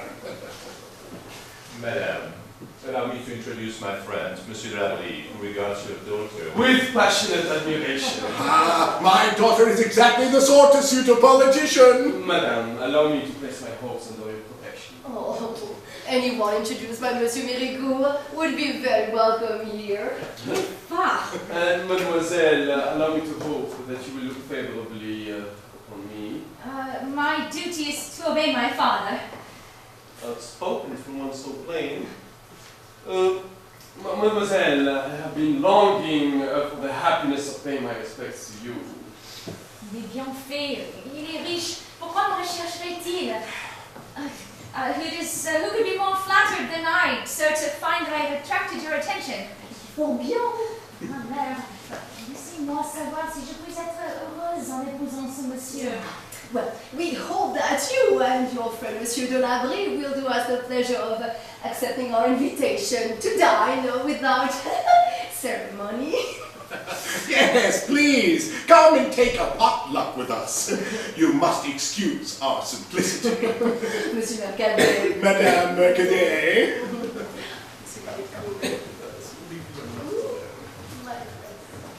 Monsieur, ne trouvez pas étrange qu'une pauvre fille comme moi vous demande des preuves d'affection. Mais ma défiance m'est commandée par la connaissance que j'ai de moi-même, de mes peu d'attraits. Cette modestie est déjà un attrait, mademoiselle. Si j'avais cette beauté merveilleuse qui fait éclore des soudaines passions, je trouverais des motifs à votre recherche. Mais pour m'aimer, il faut connaître mon cœur, et nous nous voyons pour la première fois. Il est des sympathies inexplicables. Ainsi, vous m'aimez sans savoir pourquoi. Le jour qu'on se l'explique, mademoiselle, l'amour existe-t-il? Ce n'est le plus beau des sentiments que parce qu'il est involontaire. Ainsi, la première fois que je vous ai vu... Ah, ce n'est pas la première fois. Comment, mademoiselle? Mais il y a 2 mois que je vous aime. Je vous ai vu au dernier concert de Monsieur de Verdelin. Et votre voix m'a révélé toute une âme. Qu'ai-je donc chanté? Vous en souvenez-vous? Diantre. Je ne me souviens que de l'impression qui fut délicieuse. Monsieur, vous m'aimez donc. Là, vraiment? Mademoiselle, j'ai su que vous étiez une personne pleine de courage, douée d'une élévation rare dans les sentiments et dans les idées, instruite surtout, que vous sauriez créer un salon à Paris, être la compagne d'un homme politique. Et, permettez-moi de vous le dire, toutes les femmes ne savent pas porter une autre fortune. Et sur l'océan politique, quand une femme n'est pas un puissant remorqueur, elle est un embargo. Je doutais pouvoir trouver une femme qui puisse comprendre et servir mon avenir. Je vous ai vu, et je me suis dit, je puis être ambassadeur. Ainsi, vous êtes ambitieux et amoureux. Votre sympathie est doublée d'un raisonnement. Ah, mademoiselle, il y a tant de choses dans l'amour. Il y a tant de choses dans le vôtre qui comprend sans doute le dévouement. Avant tout, Ainsi, ma famille. devient la mienne.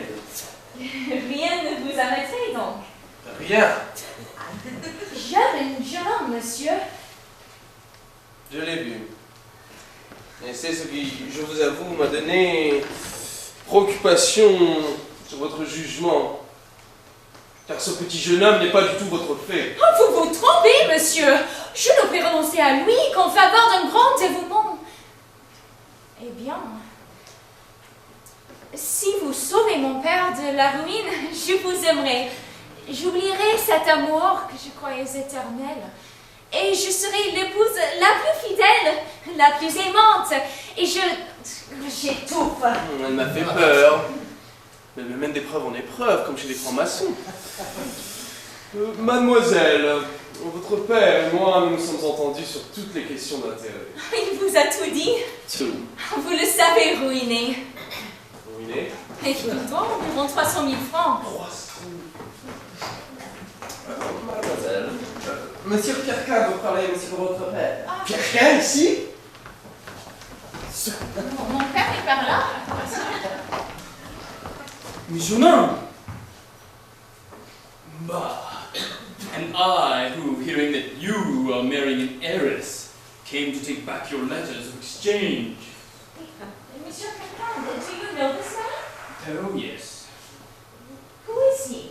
Monsieur Nam, notorious debtor.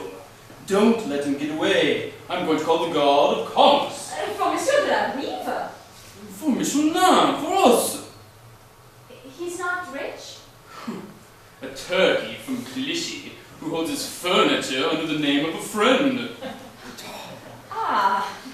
Entertain him and your father will pay me 47,000 francs, since once imprisoned this libertine shall be made to pay up for some fair lady. Monsieur was occupied, as you know, with the marriage of mademoiselle. I beg that you excuse him. Yes, but with whom? Monsieur, what was this gentleman? two faults together. They'll get a lot from this on the exchange. I'm off to tell them. Monsieur, vous nommez-vous Michonneau? Oui, mademoiselle, c'est le nom de notre famille, mais nous avons fait comme tant d'autres depuis 10 ans, mais nous vivons de la brive. C'est plus joli, en mettant un M devant. De la brive est une charmante petite terre achetée par mon grand-père. Et monsieur, disait-il vrai, disons que vous avez des dettes? Très peu. Je les ai déclarées à votre père. Ainsi, monsieur, vous m'épousez par amour. Et pour ma dot? Mademoiselle, vous trouverez en moi le mari le plus aimant, le plus aimable, socialiste, occupé des intérêts les plus graves de la société. Et tout à mon ambition, je vous laisserai maîtresse de votre fortune. Monsieur, je suis sans fortune. My daughter, here you see the effect of your passion for young Menard. It has caused a slander against me, your father. To illuminate, here we have Monsieur Michonneau, who finds himself full of debt and does not want to, is unable to marry a young woman without a fortune. His name is Michonneau? Michonneau de la Brive. My daughter, leave us, please. The pure count has gone to arrest him. We can't saw him? Yes. The sun has set. The devil himself has taken a hand in my game. The wedding is off. I'm no longer a socialist. I am the switching party. Monsieur Michonneau, your conduct is not much beyond reproach. Didn't I tell you I had debts? But certainly, it's important to have debts. But where is your property located? In the lawn. And of what does it consist? Of sand waste, planted with furs. Good to make toothpicks? That's about it. And its value? About 30,000 for. And mortgaged for? 45. And you handled the refinance yourself? Why, yes. Oh, damnation, that was pretty clever.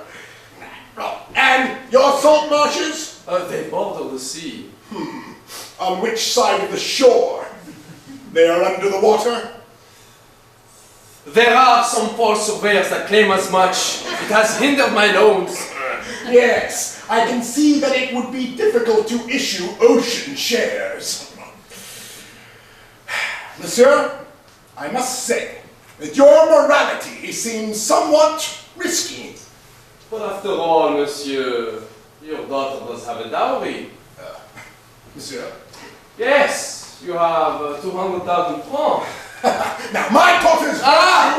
You don't have 200,000 francs. Well, And I pledge my precious liberty. Am I not a good investment?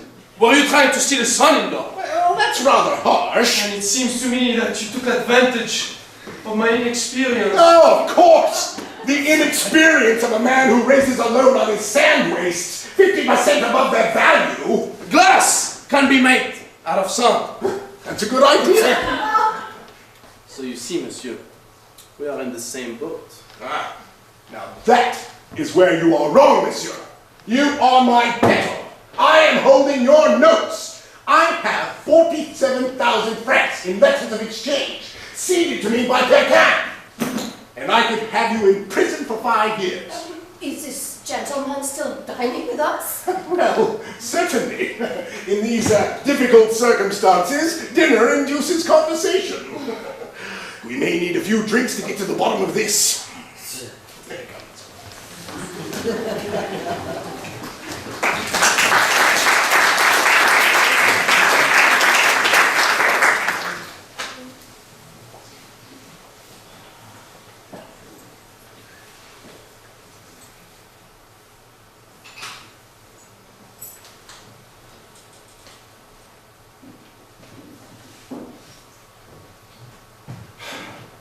Justin, I wish the arrival of Godot be kept secret. Oh, but monsieur, it is already too late.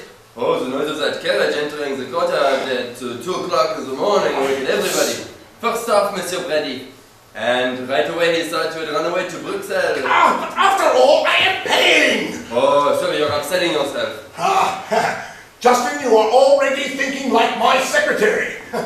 You understand me perfectly. Now, what happened? The carriage was very dusty, but old Grumeau said he did not come with any baggage. Yes. Godot came so quickly to repay his debts against me that he left his parcels in Havre. He arrived from Calcutta with a rich cargo, but his wife is resting. Yes, he did finally marry that woman with whom he had a son and who had the devotion to join him. Yes, it's very fortunate that you spent the night working, so that you were able to receive Godot! Yes, you're getting the idea now. Now, you were a little drunk. You had been drinking, Monsieur Justin. We only drank what was left over. Yes. Now, if you're able to maintain that Godot has not returned, that will moderate the excitement of my creditors, and I'll be able to deal with them more easily. Oh, he's coming to the end of it if he hasn't got the money already. It's going to be an unhappy ending. Send old Grimaud to that unlicensed broker. Oh, Monsieur Perchu! Yes. Oh, he's on St. Thomas Street. And once there, should old Grimaud announce that Monsieur Godot has arrived? Justin, you will make my fortune. Now, go, and don't let anyone disturb me until I call. Hello. What were you yelling? Oh, don't be frightened. I only wanted to wake you. Monsieur, an orgy acts on the mind like a storm in the country. It brings refreshment, it clothes with verdure. Ideas spring forth and bloom. In vin veritas. Yes, good luck with your hangover. Yesterday we were interrupted in our business. Yes, I remember it very clearly. We had concluded that both our houses could not keep their engagements. For as we know, we are at the brink of bankruptcy. And you have the added misfortune of being my creditor. An advantage to my side. In the amount of 47,233 francs and some centimes. Your head does not appear to be too heavy. Nothing is heavy. Not my pockets, nor my conscience. But who could reproach me? I shall have made many friends by squandering my money. I brought profit to every trade in Paris. It is consolation. Useless, idler. It is to be said that without the circulation of money... Yes, your wits are still sharp. That's not much else for my credit. Oh, our wits are our mint. Now, considering your condition, I will be brief. Yes, that is exactly why I'm seated. You seem very hungry, for as we know, those men have you on a leash. Well, in business, one must be cunning. Now, excessively clever does not mean indelicate, or thoughtless, or dishonest. This ground on which we're about to walk, monsieur, many gifted men have preceded us. Listen carefully. I see you headed down that dangerous slope, which requires the daring cleverness of a speculator. You taste the piquant intoxication of Paris fruit. You make a companion of luxury, dine at the Place de l'Etoile and end at the Jockey Club. Your Paris is a world of women, talked about too much or not at all. Yes. Yes, you breathe the inebriating atmosphere of men of letters, of the theatre and the ministry, a vast sea in which many are casting nets. If you continue in this way, you will kill yourself. It continues despite me. You think your genius will save you in dancing slippers at the height of your vice? Work with me in these desperate circumstances, and I will return your 47,233 francs and 69 centimes. Between us now, it's necessary to... I want to rescue you by launching you into business. By what entrance? Be willing to compromise yourself. Straw men can burn. Be incombustible. Pistols or swords? No one is to be killed. On the contrary, a man is to be brought back to life. Oh, not another false identity. The legatee. the chestnut Harpagon, the little mule Scapin, and indeed all those farces that Balzac from the ancient stage are poorly received in real life. Besides, the police have a way to get involved, and since the abolition of the privileges, it is hard to get away in any case. Well, what do you think of 5 years in debtor's prison? As a matter of fact, my decision must depend on what risk there is to my honor, which so far is still intact. You want to improve. Look at yourself. Now, work with me, and you will dine with the speculators of the exchange without indigestion. For those who seek to find millions find it difficult, but for those who don't seek, it's impossible. You will return my 47,000 francs. Yes, sir. And I only have to be very clever. No, just simple. A simplicity which, as we English say, is on the right side of the law. What would you have me do? Well, you are to represent a kind of rich uncle. In fact, my business partner, who has just returned from the Indies. That's it? You will buy low and sell high. On whose credit? And I will arrange it through Duval. My friends will accept it once they hear he has returned. I shall cease to be this personage as soon as I have my notes returned, which is to say... Careful! Justin is listening. Return, Godot. You ruined me. Now redeem yourself.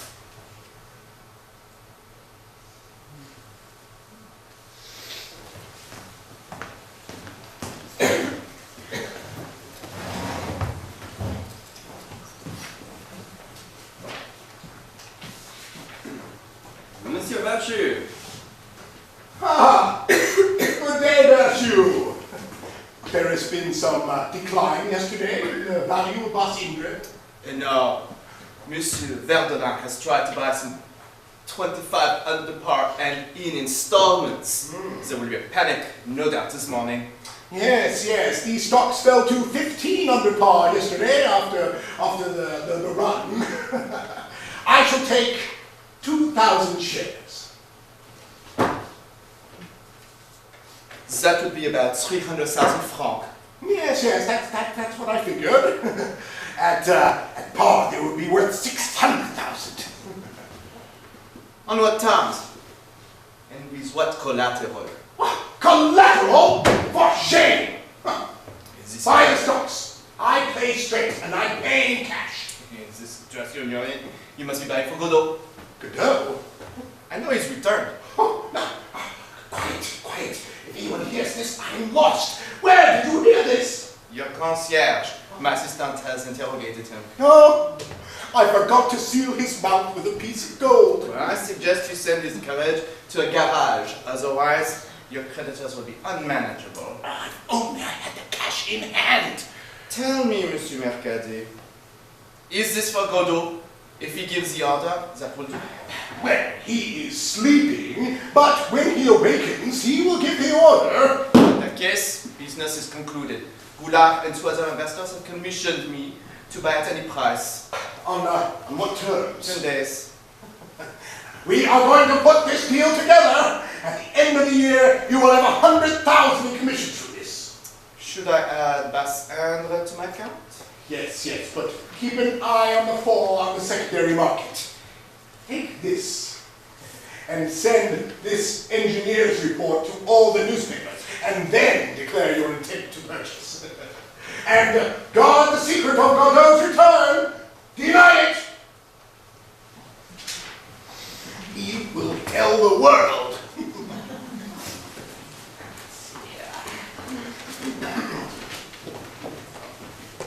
Are you still lurking about the apartment? I want to be alone here with my creditors. Papa, it's just that I don't... Ah, he has come here again, asking to marry my daughter. Yes, sir. I have declared my intentions to Monsieur Duval, who has been like a father to me for 9 years, and he has known Mademoiselle Julie since birth. He strongly approves of my choice. Like her mother, he says, she is an honorable treasure, a strong character, without questionable ambition. Mademoiselle Julie has forgiven me for having feared for her misery. Oh, now you are right. I don't want my daughter to marry a man without fortune. But, Monsieur, I have, without having known it, a small fortune. Indeed.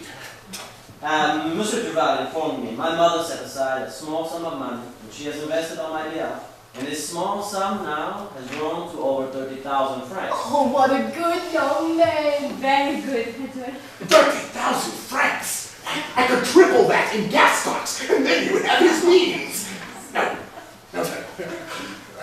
Adolphe, you are being blinded by devotion. If I could repay 100,000 crowns with 30,000 francs, I could as easily pay the debts of France, and the world would be better off for it. No, save your money. Are you refusing me? But if I could use it by some time, even a month, my holdings might inflate. It could turn around. No, the money belongs to these poor children. No, not good to risk money from anyone but a broker. No, Adolphe. Keep the money. But I give you permission to marry my daughter. Monsieur! When she has 300,000 for her dowry. What does this mean for us? Well, in a month, and if you will do me a service, I will... No, put that away. Look. Take the women to dinner in the country. I resisted. It was a good impulse.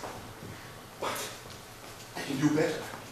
Yes, I can grow their little nest egg into a great fortune. I can build their foundation. Oh, my poor daughter is in love. Oh, but hearts of gold. I will enrich them. Now, time to instruct my Godot. Mes chers enfants, et si votre père voulait payer ses créanciers, s'il pouvait renoncer aux affaires, aller habiter à la campagne, que nous manquerait-il pour être heureux? Quand je soupire après une calme et honnête obscurité. Je suis las de cette fausse opulence, de ces alternatives de luxe et de misère, et des chaos de la spéculation. Maman, reste tranquille. Nous triompherons à la bourse. Mais ma chérie, il faudrait vous convertir ton père des événements tels que je ne les souhaite pas. Et voilà le plus âpre de ses créanciers, un homme qui crie et qui menace. Please pardon me, madam, for disturbing you. I don't want to appear troublesome. I am here at the request of my dear friend Mercadet. Mais il est très poli. Mon père va trouver quelques ressources. Je le crains. He's coming, monsieur. I have become aware of the event which has changed the nature of your situation. Monsieur, I beg of you, what event? Well, the return of my associate, Godot. You have seen Godot? Well, let's see. I heard his carriage arrived. You were preparing a dinner for him, but he arrived very late. Godot here tonight? But Well, I saw his carriage. yes, Mother-in-law Berlin did arrive here tonight. No, monsieur. No one arrived here tonight, I assure you. No. Madam, you witnessed with wonder the miracle of your husband, Mercadet. He is teaching you a lesson. Monsieur. He will not be able to hide Godot forever. We will wait. A month, if necessary. Besides, it has already been discussed at this morning's meeting of the exchange. Godot has just purchased 2,000 shares of Boss Indre. A bad move, as he has just arrived from the Indies and doesn't know the situation here. Come, madam. I will make a small adjustment in your debt if you will give me access to Godot. Monsieur, my mother and I don't understand this business.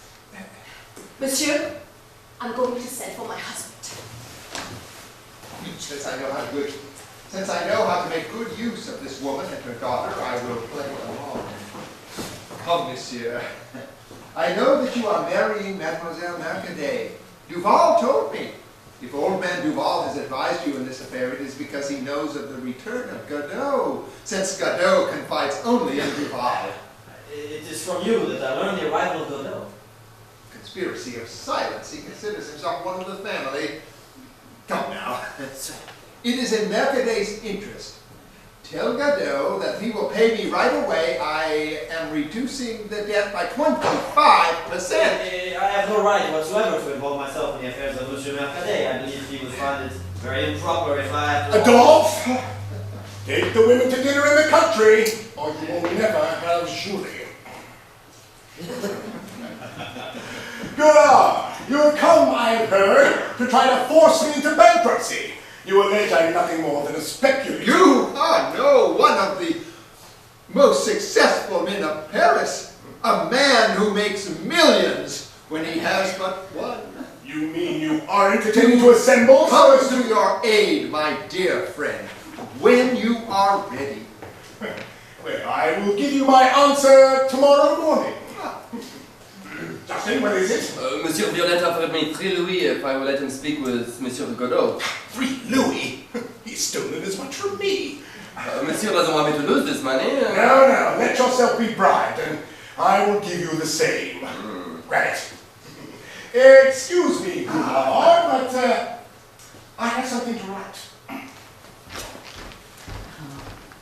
How much did Violette offer you to speak with Monsieur Godot? Oh, you know about Godot? No, he did not offer me anything. Well, then how much did he give you? Indeed, he gave me 10 louis. Ah, here's 15. But I will see him first. If Monsieur wishes to wait in the library with Monsieur Violette, I will alert you the moment Monsieur Godot arrives, for he will be served in the dining room. Fine. Very good. I will await your order to let them speak with Monsieur Godot. Yes. Take this receipt, and do not listen to what we say, Godot and I. He will have his ear to the door.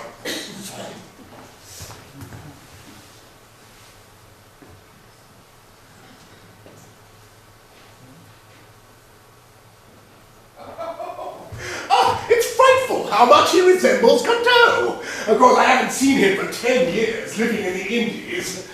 Ah, my good friend! What dreadful weather you have here in Paris. If I didn't have my son, I shall never come back. But it was time to inform the poor child that his father and his mother are married. Great!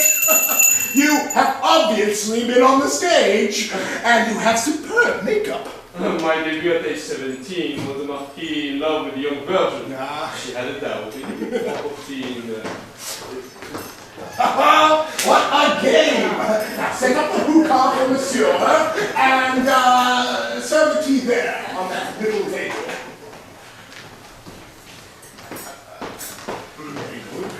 Monsieur, Pierrequin is trying to bribe the porter, Father Gourmand. Yes, well, let him come in as soon as my wife and daughter leave.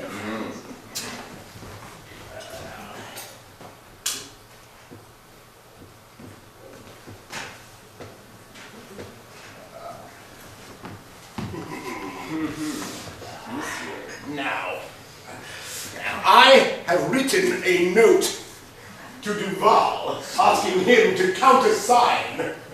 It's very conservative. But when he hears that it's in Julie's interest, he will help me. Now, take this note to Monsieur Duval. What audacity! But Boss Indra fails to make a rise. Yes, what then? Well, the risk is about 50-50. Well, I told you he was holding it in reserve. Ah, Monsieur Mercadet. Excuse me, gentlemen, but I am discussing business. Oh, we know with whom. I doubt that very much. Good Monsieur Godot. No, I assure you, Violette, that Monsieur is not Godot. I am off to the exchange after finishing this affidavit. He's preparing a prospectus. Without which the deal would fail. Please, Monsieur, the resemblance is obvious. I recognize him. Please, Mercadet, do not try to deceive us. Now, I do not deny that Godot, on whose account I was entirely ruined, I would like to tell all Paris that the good, the kind, the wonderful Godot, a capable man, full of energy, is not only on his way, but is on the point of arriving. Everyone Everyone knows he's returned from Calcutta. With a fortune. Incalculable! It's wonderful. They are calling him the nabob. Oh, don't say any more about this. How could I let this worry my creditors? Excellent. Good Lord! I can't stand any more of this! Well, he does look rather Indian. Ah, yes, yes. The Indies have an effect on people. You can imagine. The cholera, diet, the pimentos. Pay me what your friend Mercadet owes me, and I am discounting it 20%. Have you the papers? Good Lord! My friend, I was just asking. Monsieur, stop! This is entirely improper. Oh, she will take a stand on foolish honesty, which will kill me. Monsieur Mercadet is the victim of an unpleasant joke that should not have come to your attention. Madam. Monsieur, this man is not good. Madame? You are fooled, monsieur, by an impostor. But how, madame?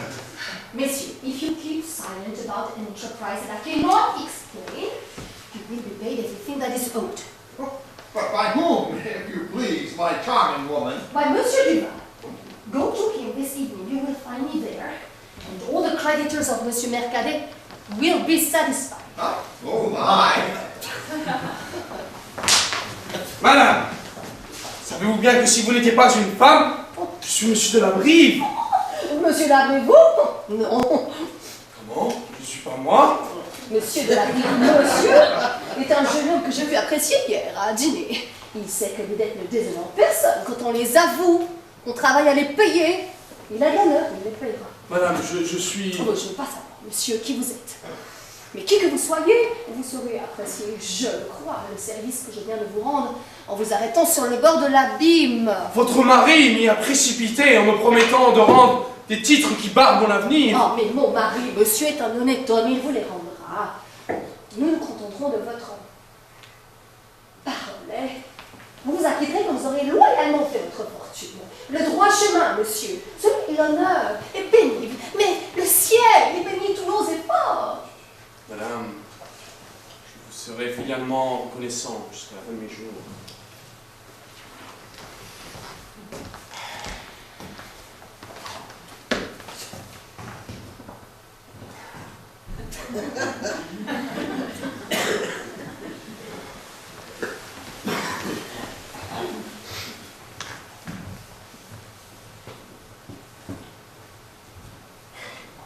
Adolphe, you would marry the daughter of a bankrupt? Yes, because I will work at his rehabilitation. Always the idealist. But do you still have that 30,000? It is at your disposal. Take it at once to Monsieur Duval. Have him write to your father. Invest everything you have in Bas Indra. If the engineer's report is accurate, your small fortune should be sufficient capital to open up a new vein. My father has interest in this company. He is the principal owner. Go at once. It is our last chance.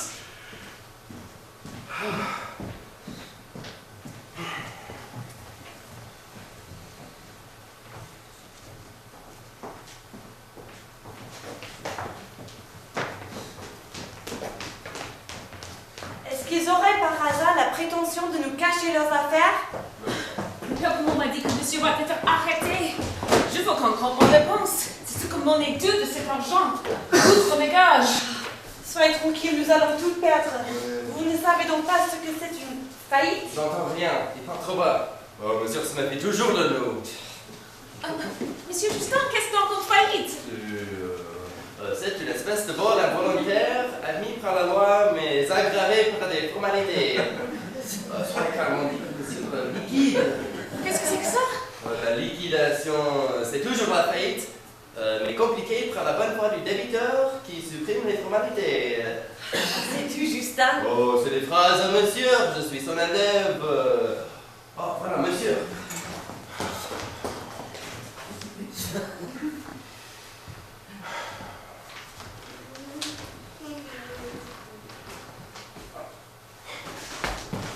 What is it you want, Monsieur Debrief? Your apartment? You shall have it. Monsieur, it is only only natural that I am so interested in a place where so many creditors come and wear out the steps on my staircase. Yes? You know that I own the building adjacent to this one. I'm on Canal Street. There, off the garden, is a side door providing access. And so? If you want to escape! What? Yes, your situation is well known. Everyone talks of the complaints. What are you doing here? Go on, get going. We would like very much to, monsieur, but we are waiting. Waiting? Waiting on what? Our wages? Go to Madame Mercadet. She will pay you. Go on, get out of here. Monsieur Bredif, I am staying here. You do not see the danger of your position? My position is excellent. He's lost his mind. So what would you give me to break my lease? You're making $3,000 a year from it. What's your offer? He hasn't lost his mind. But my dear monsieur! I should declare bankruptcy. My fortune is in shambles. Why not get what I deserve? Do you not know of the complaint for which I will be a witness? A witness to what? The carriage arrived empty! My dear Bredif, go to the Champs-Élysées, go to the Verbs, and you will see many empty carriages there. Hundreds of them, and all of them empty. His creditors will have a good match. Excuse me, monsieur. With all my heart. What greed. Yeah, it's the nature of things. The river has a greater thirst than the stream. Oh, Beshu, here comes my punishment. Good day, my dear Beshu. Bonjour, my dear Monsieur Mercadet. Oh, you have frost on your face. Could it be that Boss Indra did not make her rise? Oh, she has risen. In fact, we made a par at Toulon this morning, and then at the exchange. Who knows how high I will go? The game is in play. The letter you wrote has worked wonders. The company sends the coup, told the exchange, and who knows how much the mines at Basandra will be worth. You purchased on my advice. 500,000? Well, you owe me that. But I am delighted that you have made 500,000. And probably from your own pocket. Well, Madame Beshu will want a carriage. She will have it. But as for me, pretty women on foot, I find it distressing. But at 25% upon par, think about it. Now, would you like some more advice? Quit the brokerage. Remember the great words of the gospel regarding the conduct of business. Those who live by the sword perish by its blade. You are a brave man. Between us, you have relentless enemies. In fact, it was said that this was a hoax. A hoax? Well, it was written by me. However, Godot is not in Paris. You too are a brave man, Beshu. Go at once to Duval, and he will pay you for the 2,000 shares. Go at once. If I am to be paid, I will give this order to Duval, but I hope for your sake, this Godot is found. I'm off to Duval. Oh, now I am ruined. Unless... Monsieur Violette. Oh.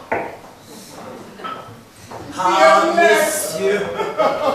Everything is broken loose, even the sheet anchor. Well, I will not be alone. The company is numerous. No. Men like you are so rare. You should have many sons to pay interest, expenses, cash on the barrel, and nothing less. I complained too loudly before. I did not believe in the return of Godot. None of this humor is out of season. My friend, I did not understand you, but I am with you completely. Oh, this is sublime. I don't have the words. I can't say a word. It is very good. It's a pleasure to be your friend, Mercadet. I am proud of you. Oh, now, messieurs, I want to give you some money. You know, you are an honorable man, most honorable, since all debts have been paid. Oh, messieurs, now, need you add insult to injury? Oh, you laugh. Well, I have come to an extraordinary decision, and I'm happy to have you all here. Unless you allow me sufficient time to repay you, I will slit my throat right here. The stocks, they have been paid. Paid? By whom? By Godot. You have seen Godot? Arrived from Havre. And here are your receipts. I will not get back the apartment.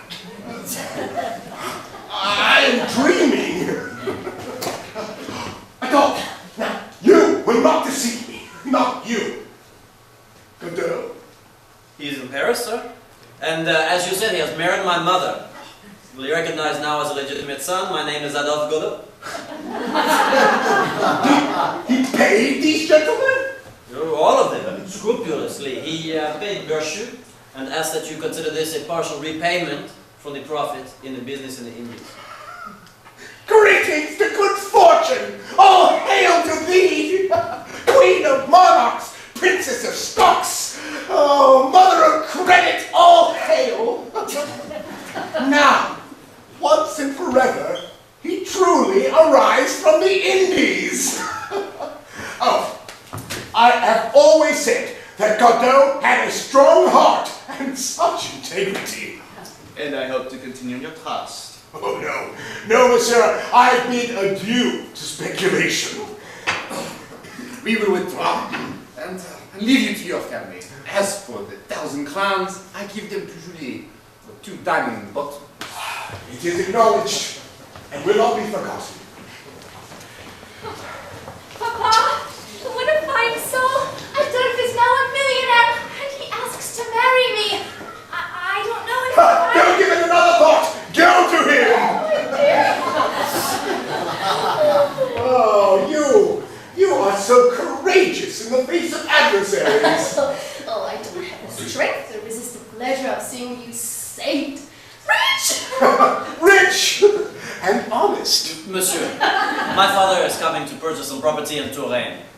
Be his neighbor. Be like him, invest some of your fortune in land. Oh, the country. Oh, everything you wanted, my dear. Oh, you would be bored. Oh, no. After the business life, the country life, I will busy myself with farming. I'm through with the business here. Justin? You need something, monsieur? A carriage. I've spoken of this Godot so often, I have a right to see him. Let's all go and see Godot!